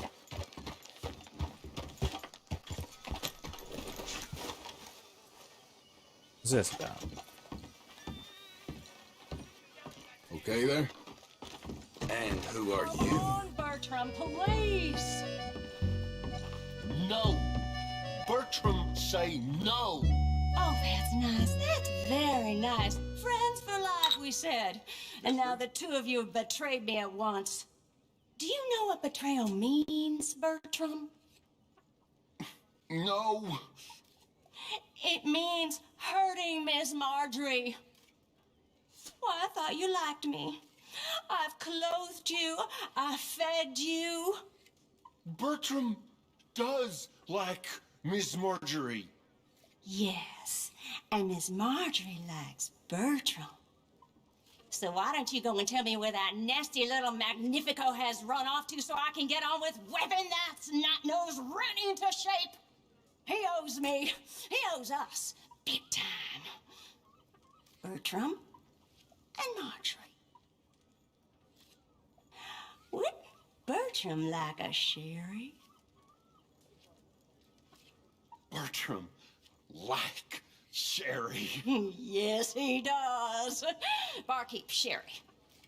Make it the cheapest one you have. Rat piss will do. His pretty dance.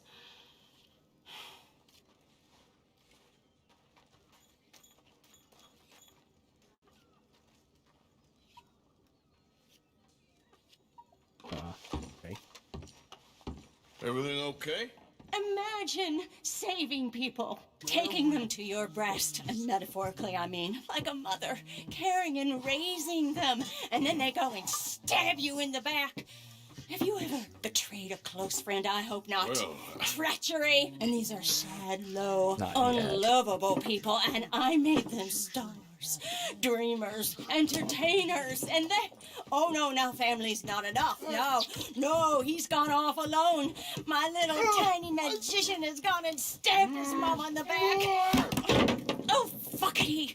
No, Bertram! fuckity. Bertram! Bertram! Put the nice man down! Do something! You'll eat him!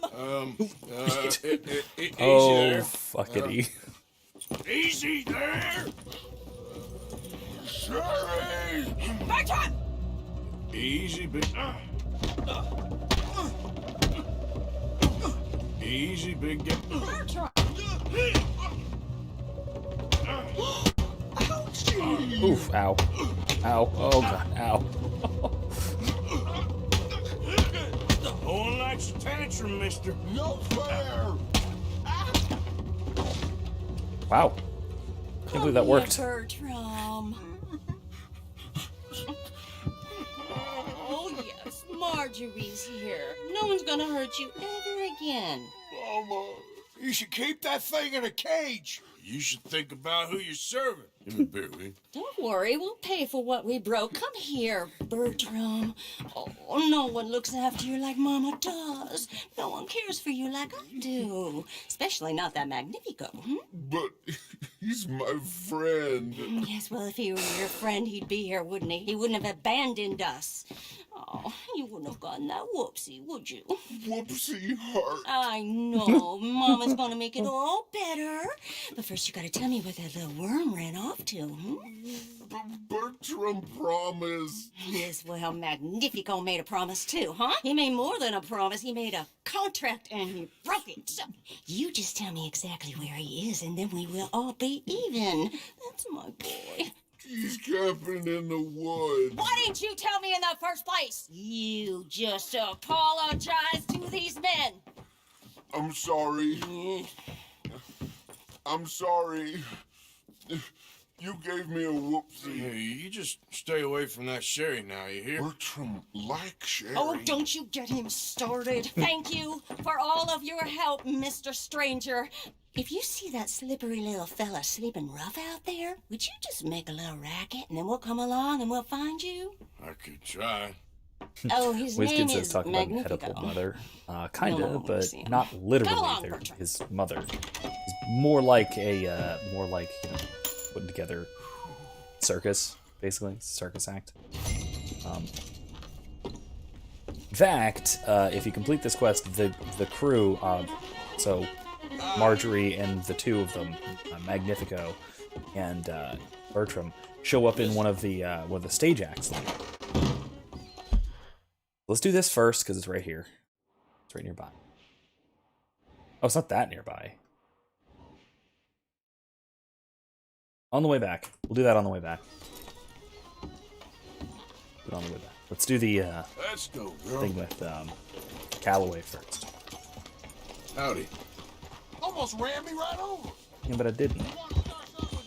Oh, let's get out of here. Anyway, so lots of stuff been going on here in the chat. So I'm gonna just go back through this really quick. Whiskey says, I really do believe that every kind of spiritual belief has merit and some truth to it. I also happen to believe that all of them, Christianity and Catholicism in particular, is the most. Or I would sort of add to that, or maybe correct that, and say that it's not that Catholicism has it the most, it's that everything else has, Catholicism has, but kind of brings it together and into something coherent and cohesive, and greater than any part of it. Right? This is the kind of, baptizing the pagans kind of thing. Kevin says Catholic ideas of how to deal with suffering and difficulties contrasted with a lot of what? Where is he? Sounds like over here. Oh yeah.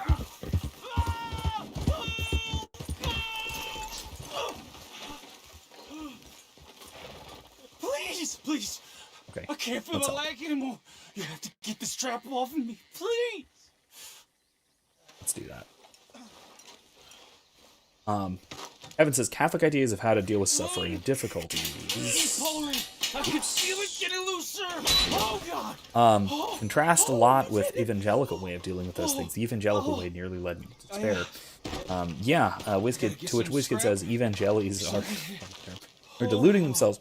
We have to accept the darkness in the world in order to rise above it. I thought I was gonna be. Oh God! I thought I was gonna be a goner. You can take whatever you want from my pack for saving me. You want some whiskey here? Here, this will help with the pain at least. Cheers, Mr. Bear Trap.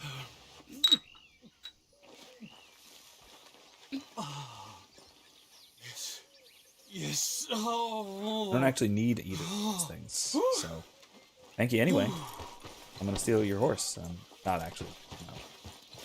All right. Wonderful. Best of luck to you, mister.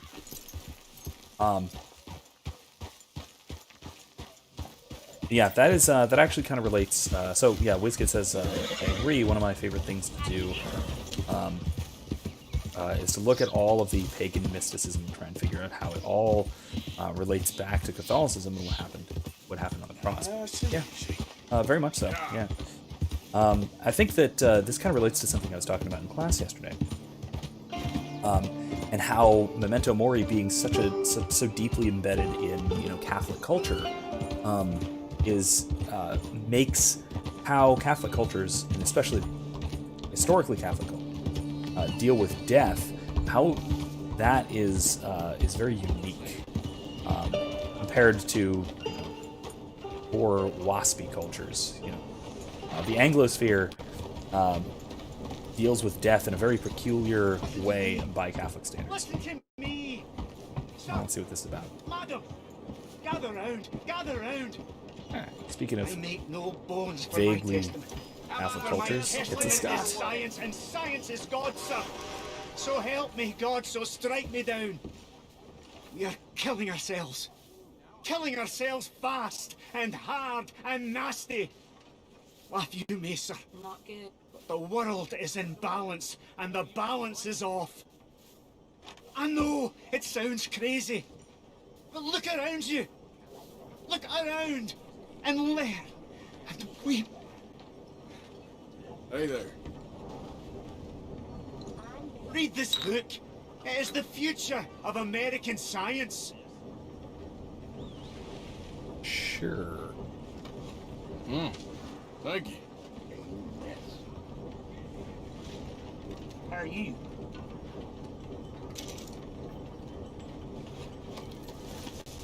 So Wizkid says, it's why I can't just dismiss them out of hand, despite how much some of my Christian friends would like me to. I remember very vividly having a kind of spiritual awakening about this sort of thing. Killing this I get land. that.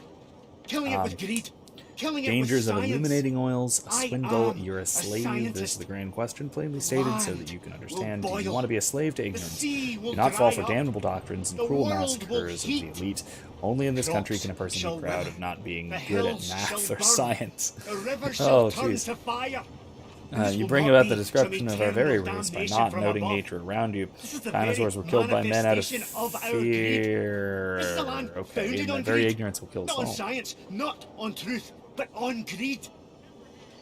So basically, he's an anti-science scientist. He's an anti-progress. Merely desire. Very, very uncommon way of thinking in the late 19th century.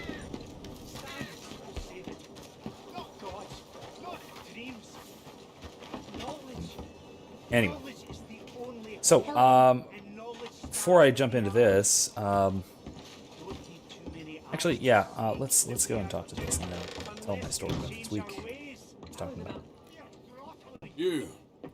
I'm looking for Slim Grant, State Yes. Marshal. Gotta love scientism. Heard you boys Absolutely. know where to find him. Oh, Mr. Marshall was here last week. I think he headed up to Beaver Hollow looking for some outlaws. Is he coming back? Sure, when he catches them fellers he's been after. Well, how long's he been gone? Well, a couple of days. What, you ain't gonna go look for him? If your boss's boss, who you all hated, went missing, possibly dead, at the hands of a bunch of violent wanted men, would you go looking for him? Well, yeah, probably, 'cause I'm a fool. Well, when he's dead, maybe I'll become marshal. I'll be a hero riding a horse from town to town, mister. Think of that. Good luck with those dreams. Alright then. Okay, girl. Let's go and find this guy. Oh goody. Let's go and find him in a place where I have never been to before. Well, that's actually right near where we hunted that giant bear. Because I didn't have a rifle. I'm a little peeved about that. It's okay. I'll have to go back and get it eventually. Anyway. So, what I was talking about was because what we did was part of what we did this week is we watched a film, a documentary called "The Music of Strangers." If you've heard of this, or if you've heard of what it's about, it is about the Silk Road Ensemble, a project put together by Yo-Yo Ma, the cellist. Basically, it's a bunch of very, very different historical cultural musicians coming together into one ensemble to compose and make music together. And it's very, very cool. It's a really cool story. There's a lot about it, about the importance of music, the cultural significance, and the political significance, revolutionary significance even, in a lot of cases, of music, because a couple of the artists are basically freeing persecution in Iran, in Syria, from the Communist Party in China, and all this sort of thing. It's a very good documentary. I highly recommend it if you can find it. It's called The Music of Strangers. It's a few years old, I think 2015. So some of the stuff's a little bit outdated, but it is very, very good, I think. Hey, mister! Anyway, what I brought up was the importance of being incredibly rooted in one's own culture in order to collaborate in that way, in order to expand outwards from your you have to know your roots in order to grow from your roots.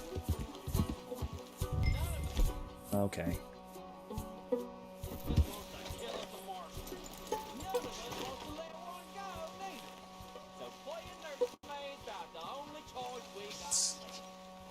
Over here. Hey. No. Thank God. But no. Eat your beans.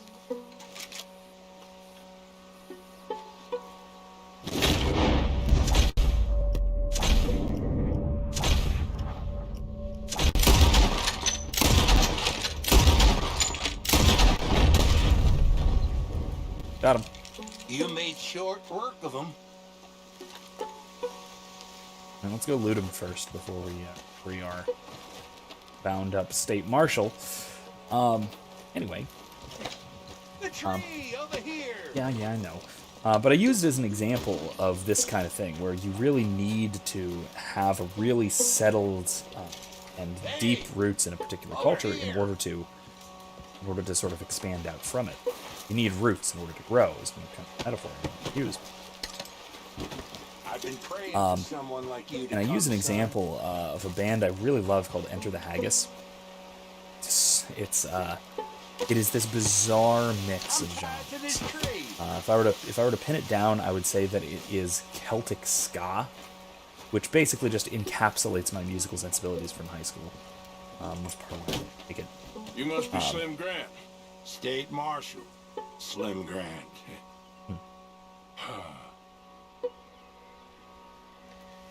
Okay. Let's see what this is. Let's get you out of here. Yes. This kid says that makes sense. You really need to Indeed, understand son. your own culture very well in order to iterate it in a novel and sensible way, in order to carry it further in the future. I need a favor, yeah, Mr. absolutely. Grant. It's nothing big. I'll And like I said, explain the on way. You might as well relax. the analogy I use is a tree. The cultural traditions are like a tree. This is real peculiar. You need for a tree to grow, it needs both roots and a trunk I'm and State branches. Marshal, you know.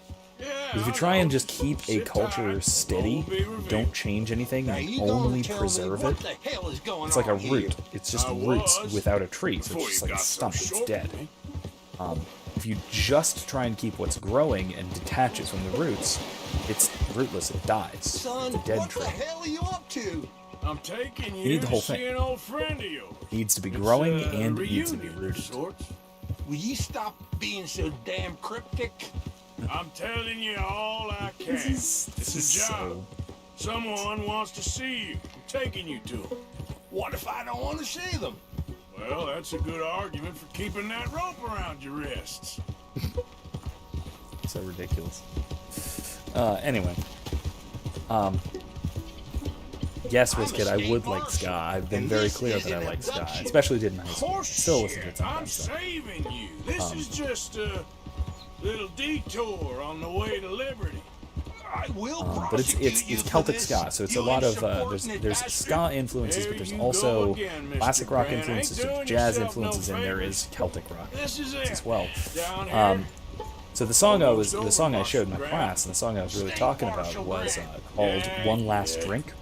It's a funeral song, and it is the most upbeat funeral song you have ever heard of. It is. Let me see if I can remember the actual lyrics of the chorus. I've had a life that's full. Everyone's been good to me. So fire up that fiddle, boy, and give me one last drink. When the sun comes up, I'll leave without a fight. The world was mine tonight. It was about a guy on his deathbed having a drink and having a party and having a dance with some of his closest friends.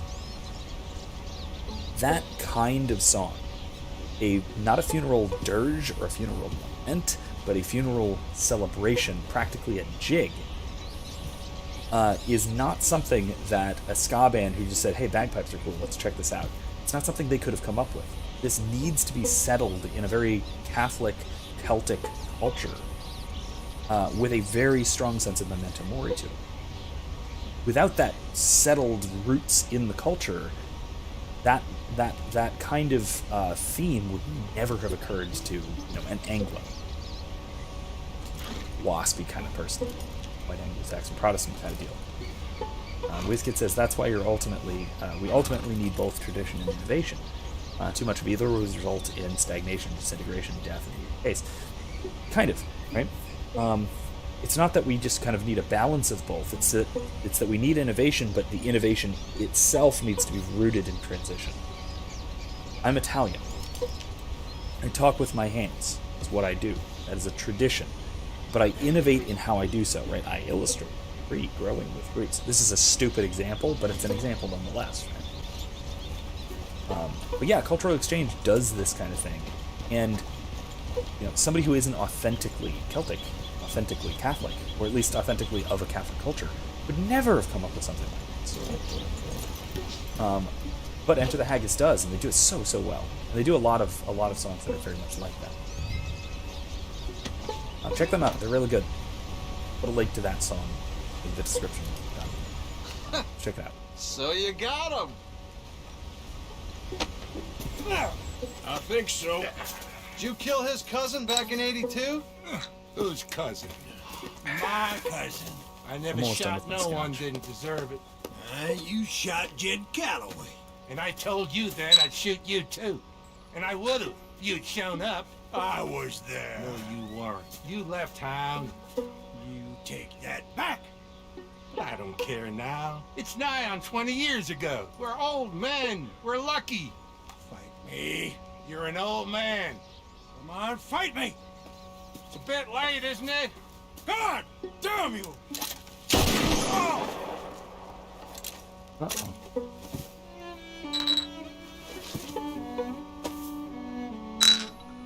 Well, that settles that then. Shut up. I shot him in the goddamn back. When these things happen. God damn you! Goddamn both of you! Now calm down. Who cares? You should have shot him 20 years ago. He's dead now. You are a sickness scum like you and you, Plato. Come on, draw. Why? I said draw, goddammit! Here we go. No. Yes!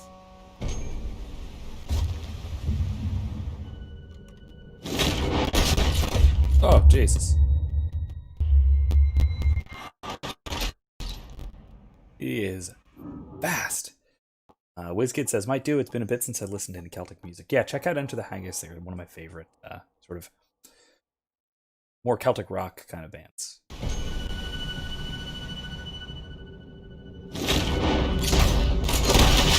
Ah, Jesus, double kill. Shitty aim. Alright, let's try that one more time.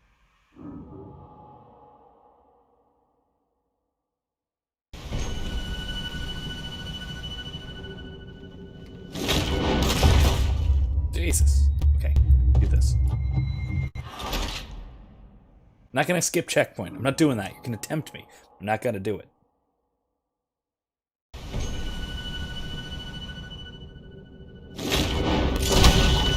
Got him. Alright, there we go.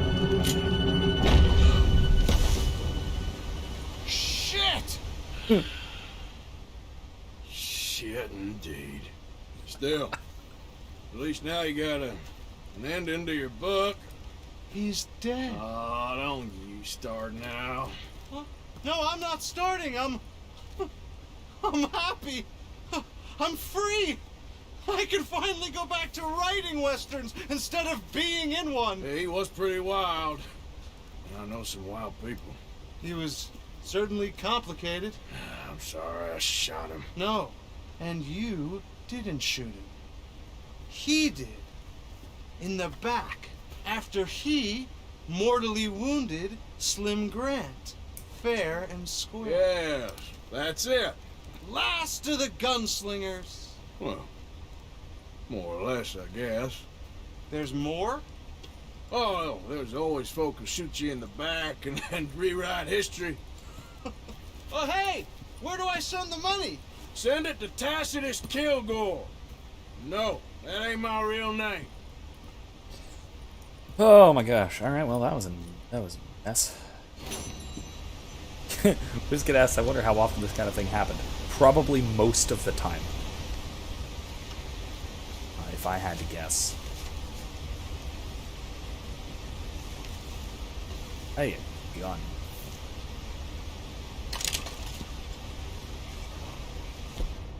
Alloway's roof. Let's see this thing, huh?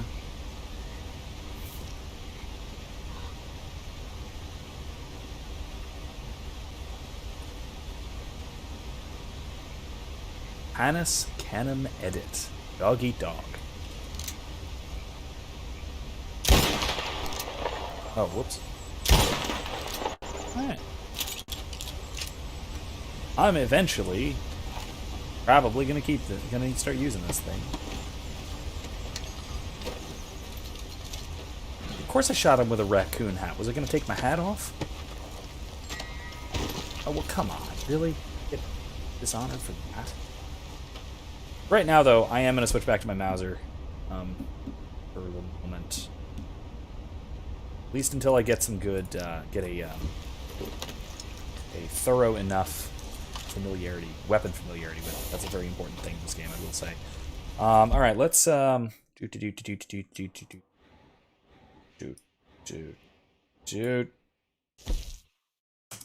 go find Magnifico. Find Magnifico, and then, time permitting, we'll go rob a bank, and everything will go horribly wrong.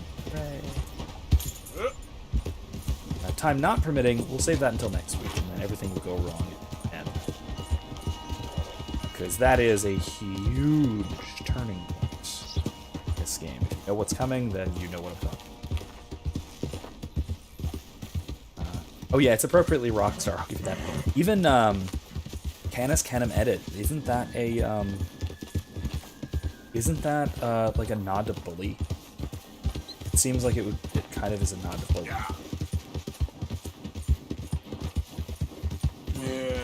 Which I haven't played. I don't know enough about it. Coyotes. You alright, girl? Yeah, you good, girl?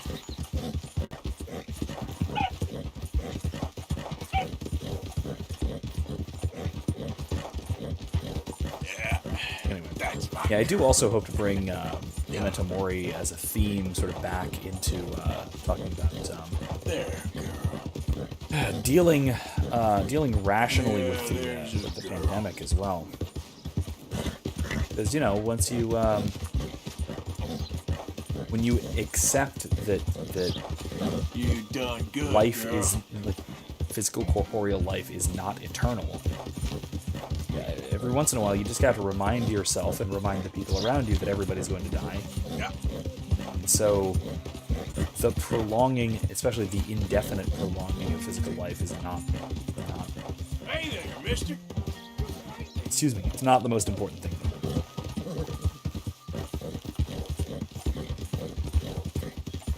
It's far more important to live than to survive. It's the typical way to hear this sort of thing said, and I think it's absolutely. Unfortunately, Help me! alright, The pox! this is a trap. Very obviously a trap. Hands up! You trying to rob a sick man? I was trying to help.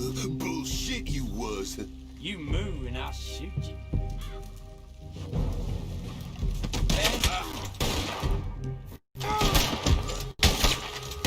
You gonna be up? And when we done?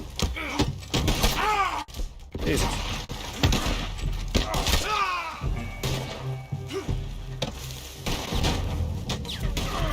Damn it.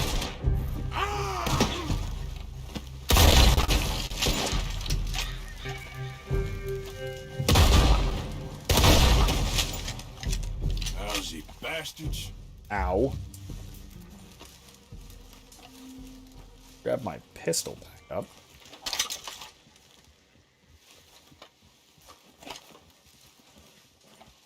Murphy Brutes are some of the nastiest gang in this game. Even when they do have heads.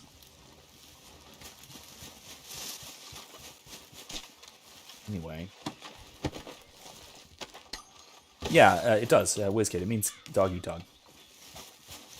Canis Canem Edit.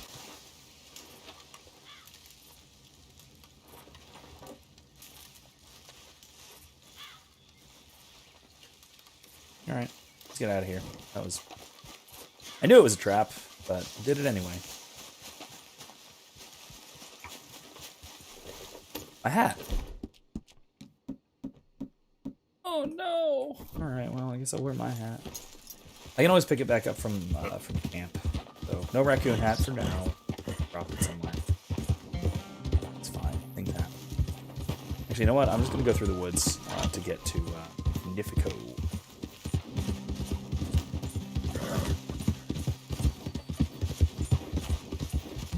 House.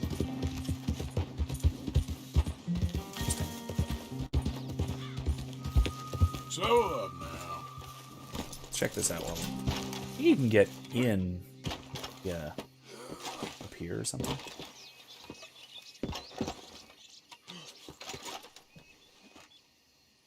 Darn it, not like that. This is not Assassin's Creed. There we go.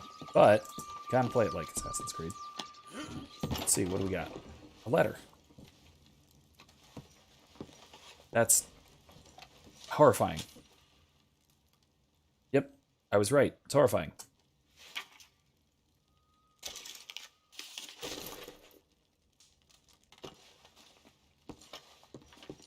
Pig. Hope it's pig.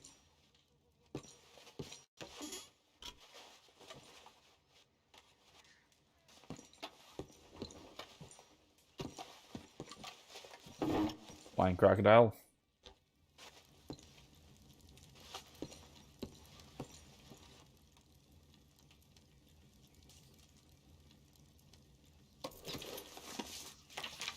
Goody, let's draw it.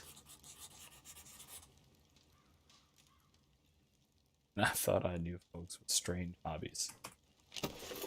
Yeah, no kidding. Man-made mutant. That's horrifying. What we got here? Another letter. Notes.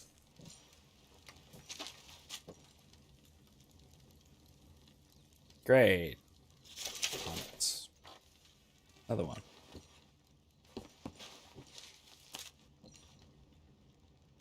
Bear hearts. Also, that's a little bit. Ugh.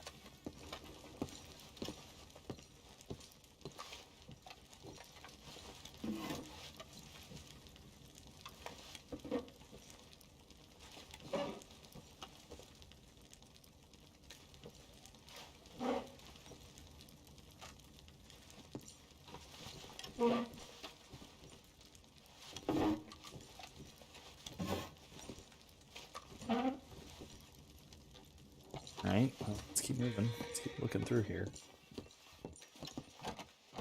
Okay, never mind. That's it. Okay, great. Oh, hey. Badger duck. Let's leave before we are experimented upon.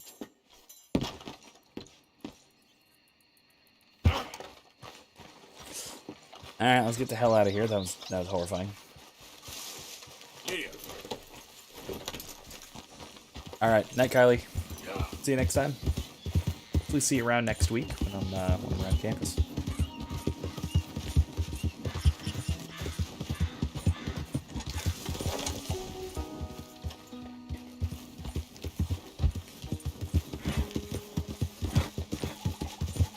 Let's see if we can find old Magnifico.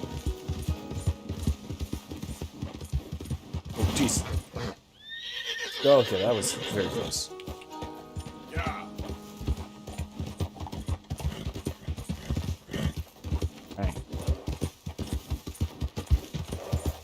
Anyway, like saying, I really like blends of like genre blending kind of stuff because of that, because it requires a lot of really technical expertise to the point where, like I said, you really can't do it if you don't know your stuff and you're not really embedded in it. It's like in high school we had bagpipes in our marching band, and you can't write that stuff unless you know very well traditional marching band music and the fundamentals of pipe and drum, like pipe and drum corps. Whoa! Neat. That's amazing. If you say so. Are you Magnifico by any chance? I'm not going back. She's a witch. She's a witch. Who? Presta. Well, Marjorie. she cares about you a lot. Well, I'm the talent. It's me. It's all me. I share the money with her, and, you know, that thing. No, stay away. You've made love to her, haven't you? That's not She's a succubus. She's a succubus. Stay away from me. Okay. Hey, partner, come back here. Okay, well, he seems to be able to teleport. I have found a magician. She just wants to speak to you. Yes, Wizkid, we indeed had bagpipes in marching band. Is he going to be on the other side? Yep, there he is. Hey, will you talk? We're going down.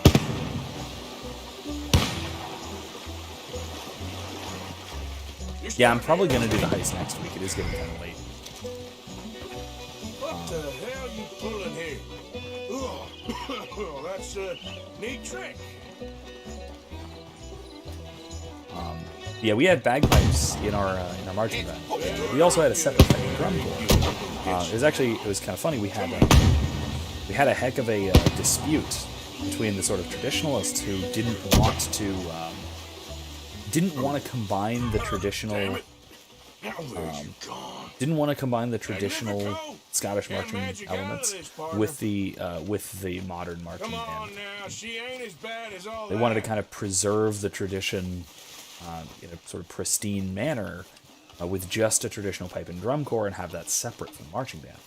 But me and my family, quite frankly, were a lot of us were on the side of the I guess call it the integralist, not in the political sense, but the integralist wing of the dispute, wanting to integrate these things and bring them together while still having the pipe and drum corps do its own things. Ain't you led me on a merry old dance? Come on down now. That was my first blood feud. You want me? Come and get me. That was fun. Hey, hold on there. So damn it. long, dummy. Where are you? There he is. You little... Really? Yeah.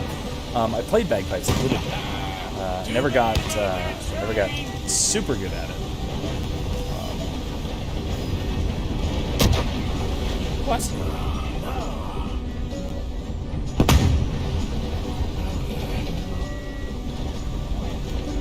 I'm beginning to think he's actually magic. Damn it! Ah! Oh! What can we do with that? Oh no! No!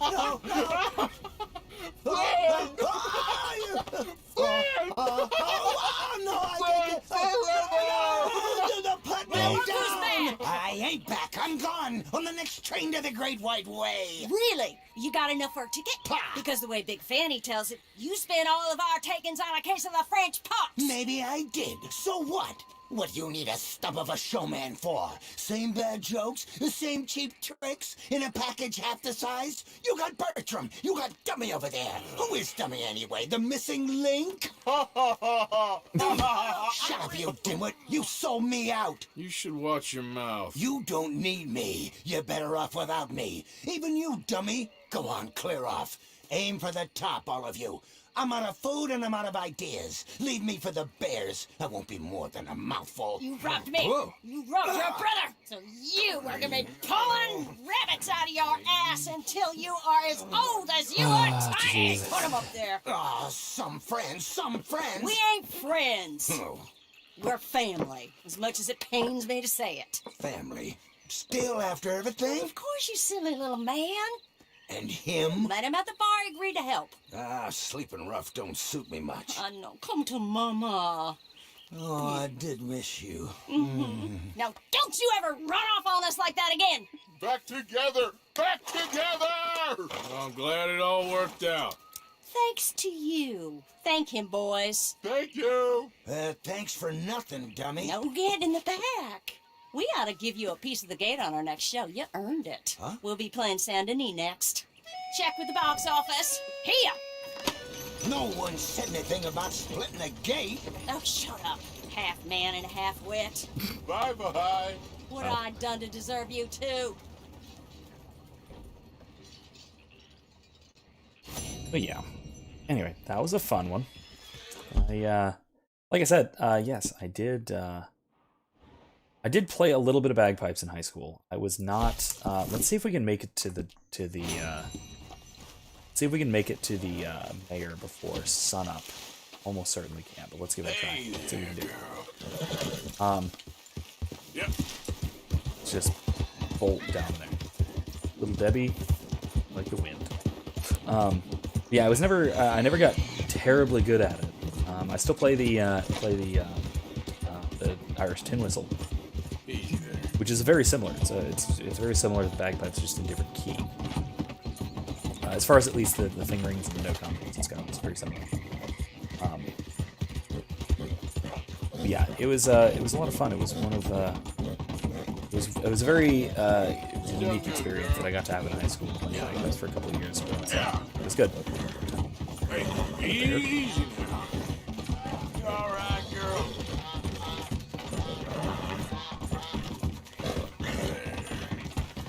Heck was that weird bird? Easy there, girl. I actually didn't, as it happens, I didn't play bagpipes in our marching band. We all wore kilts and full Scottish military regalia. I played flute the first year of marching band as a transition from oboe and concert band to do the pit percussion. I wanted to march, so I learned the flute. A year after that, I learned the baritone because the director needed a baritone player. So I picked it up and learned it over the summer and marched baritone for 4.5 years, including college.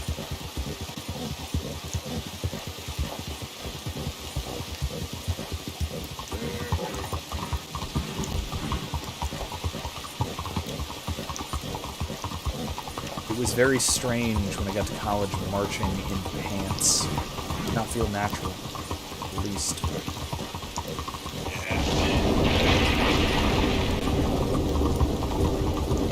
I very honestly preferred marching in a kilt.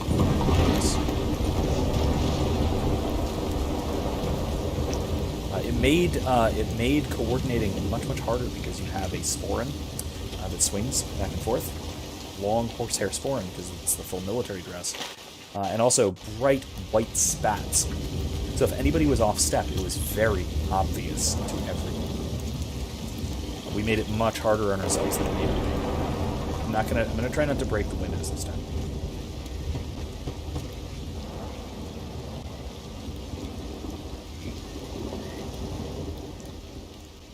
Yes? Sorry. I'm looking for, the mayor? Yes. Please, Mr. Kilgore, or what was it? I forget. Quite. Welcome to government. Democracy. An interesting idea, huh? Monsieur Lemieux? Come in. Oh, hello, friend. Hello. Tacitus Kilgore. Oh, really? Okay. Now, you are not going to rob me again, are you? No. I'm sorry. Don't worry about it. But you are not a very popular man. There's all kinds of nasty people want to speak to you, Mr. Tacitus. I know. They won't hear anything about you from me. But... yeah, there's always a but. Of course, I'm a politician. Who needs killing? Nobody. We're not savages, merely Frenchmen. Don't be ridiculous. Killing? Oh, dear. 6 of 1, half dozen of Terrifying, yes. I suppose I can do that almost as well as kill. I'm sure you can. Now, it's all very ethical. You see, I've been trying to open a major museum, a place of culture to elevate people's souls. And what do museums need? Art. And how do you buy art? I don't know. I buy art of some nasty little man from Paris selling me some destitute aristocrat's collection of old masters that it turns out he may have been painting himself. Ouch. Ouch indeed. But these are good paintings. I can't make the difference, and I'm French. Only this even nastier little man from New Haven has come here to verify my paintings, and he's saying that they're all fake. So? So perhaps he can be persuaded to revise his opinion. Oh, he's been so beastly. Exactly. Now, Jean-Marc, perhaps you can take Mr. Arthur, Mr. Tacitus, to meet little Professor Shitface and have a word with him. Saint Denis welcomes you like a son, sir. Bonne chance. Yeah, okay. This isn't sketchy as all hell. Honestly, this is a lot sketchier than robbing a riverboat, as far as I'm concerned. Come, sir, if you don't mind. The gallery is just at the end of this avenue. As I said, he is a beastly man, this professor. Believe me, friend, you ain't seen beastly yet. Not even close. You know, I thought we French had a monopoly on arrogance, but no. An overeducated American can be far, far worse. Well, Luckily, there That ain't is too true. many overeducated Americans around. And Yes, just give it indeed. 100 years. The mayor had such grand plans for our city and its people. We shall have true liberal democracy, working for the rich and the poor. The gallery is just up ahead. I think someone's a Mr. little mad Arthur, at my there. driving. Oh, what's his name again? Professor Shiftaker.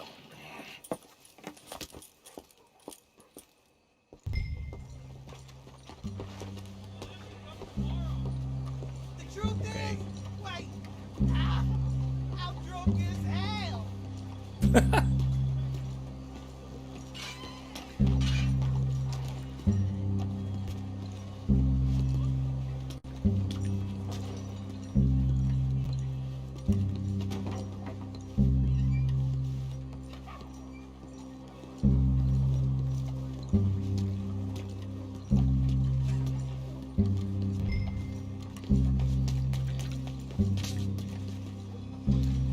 Professor?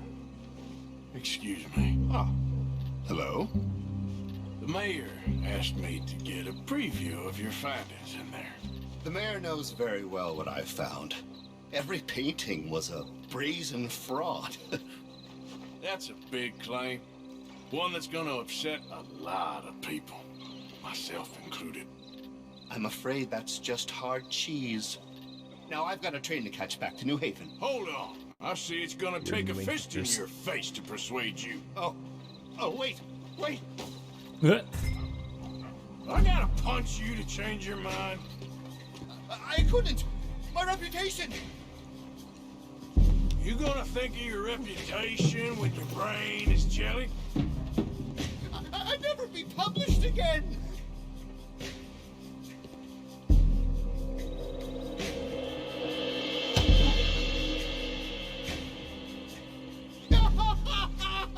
I relent. I relent. That was actually quite easy. There! You see, Professor? An Academics are usually quite academic easy to reputation intimidate. Is I- really far less important than a broken get it. nose. Yes, sir. I see that now. The thing is, now people are gonna look at those paintings and love them. So you're helping people, really. You know I'm right, Professor. Please, not get me upset with you again. No, sir. You're right. You're very, very right. So you're gonna send the mayor what he needs. Because otherwise, I'll be in New Haven. No. We don't want that. Of course we I'll don't. write my paper this evening, sir. Very good, Professor. Very good. I would like to say that academics tend to have more academic integrity than that, intellectual integrity than that, but some might. That is a somewhat rare exception. He's right here. So yeah.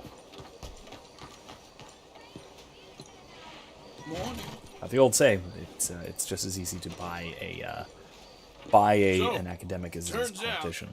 So all those paintings were real after all. Problem solved. Wonderful, wonderful. The mayor shall be so pleased. Sure. Was Professor Shiftaker happy to change his mind? He wasn't initially, but he came around in the end. Oh, my lord. This is not right. Trust me, I've done much worse. We shall burn in hell for this. Here's hoping. Here. The mayor asked me to give you this. Oh, thank you. I mean, if nothing else, it's good to have friends in high places, right?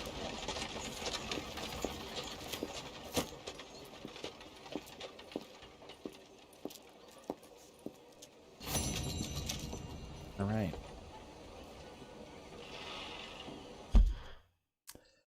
Okay, so it's 11:45-ish. So I think now is as good a time as any to wrap up, I think, because our next big thing is the big thing, if I'm not mistaken. What's he want us for?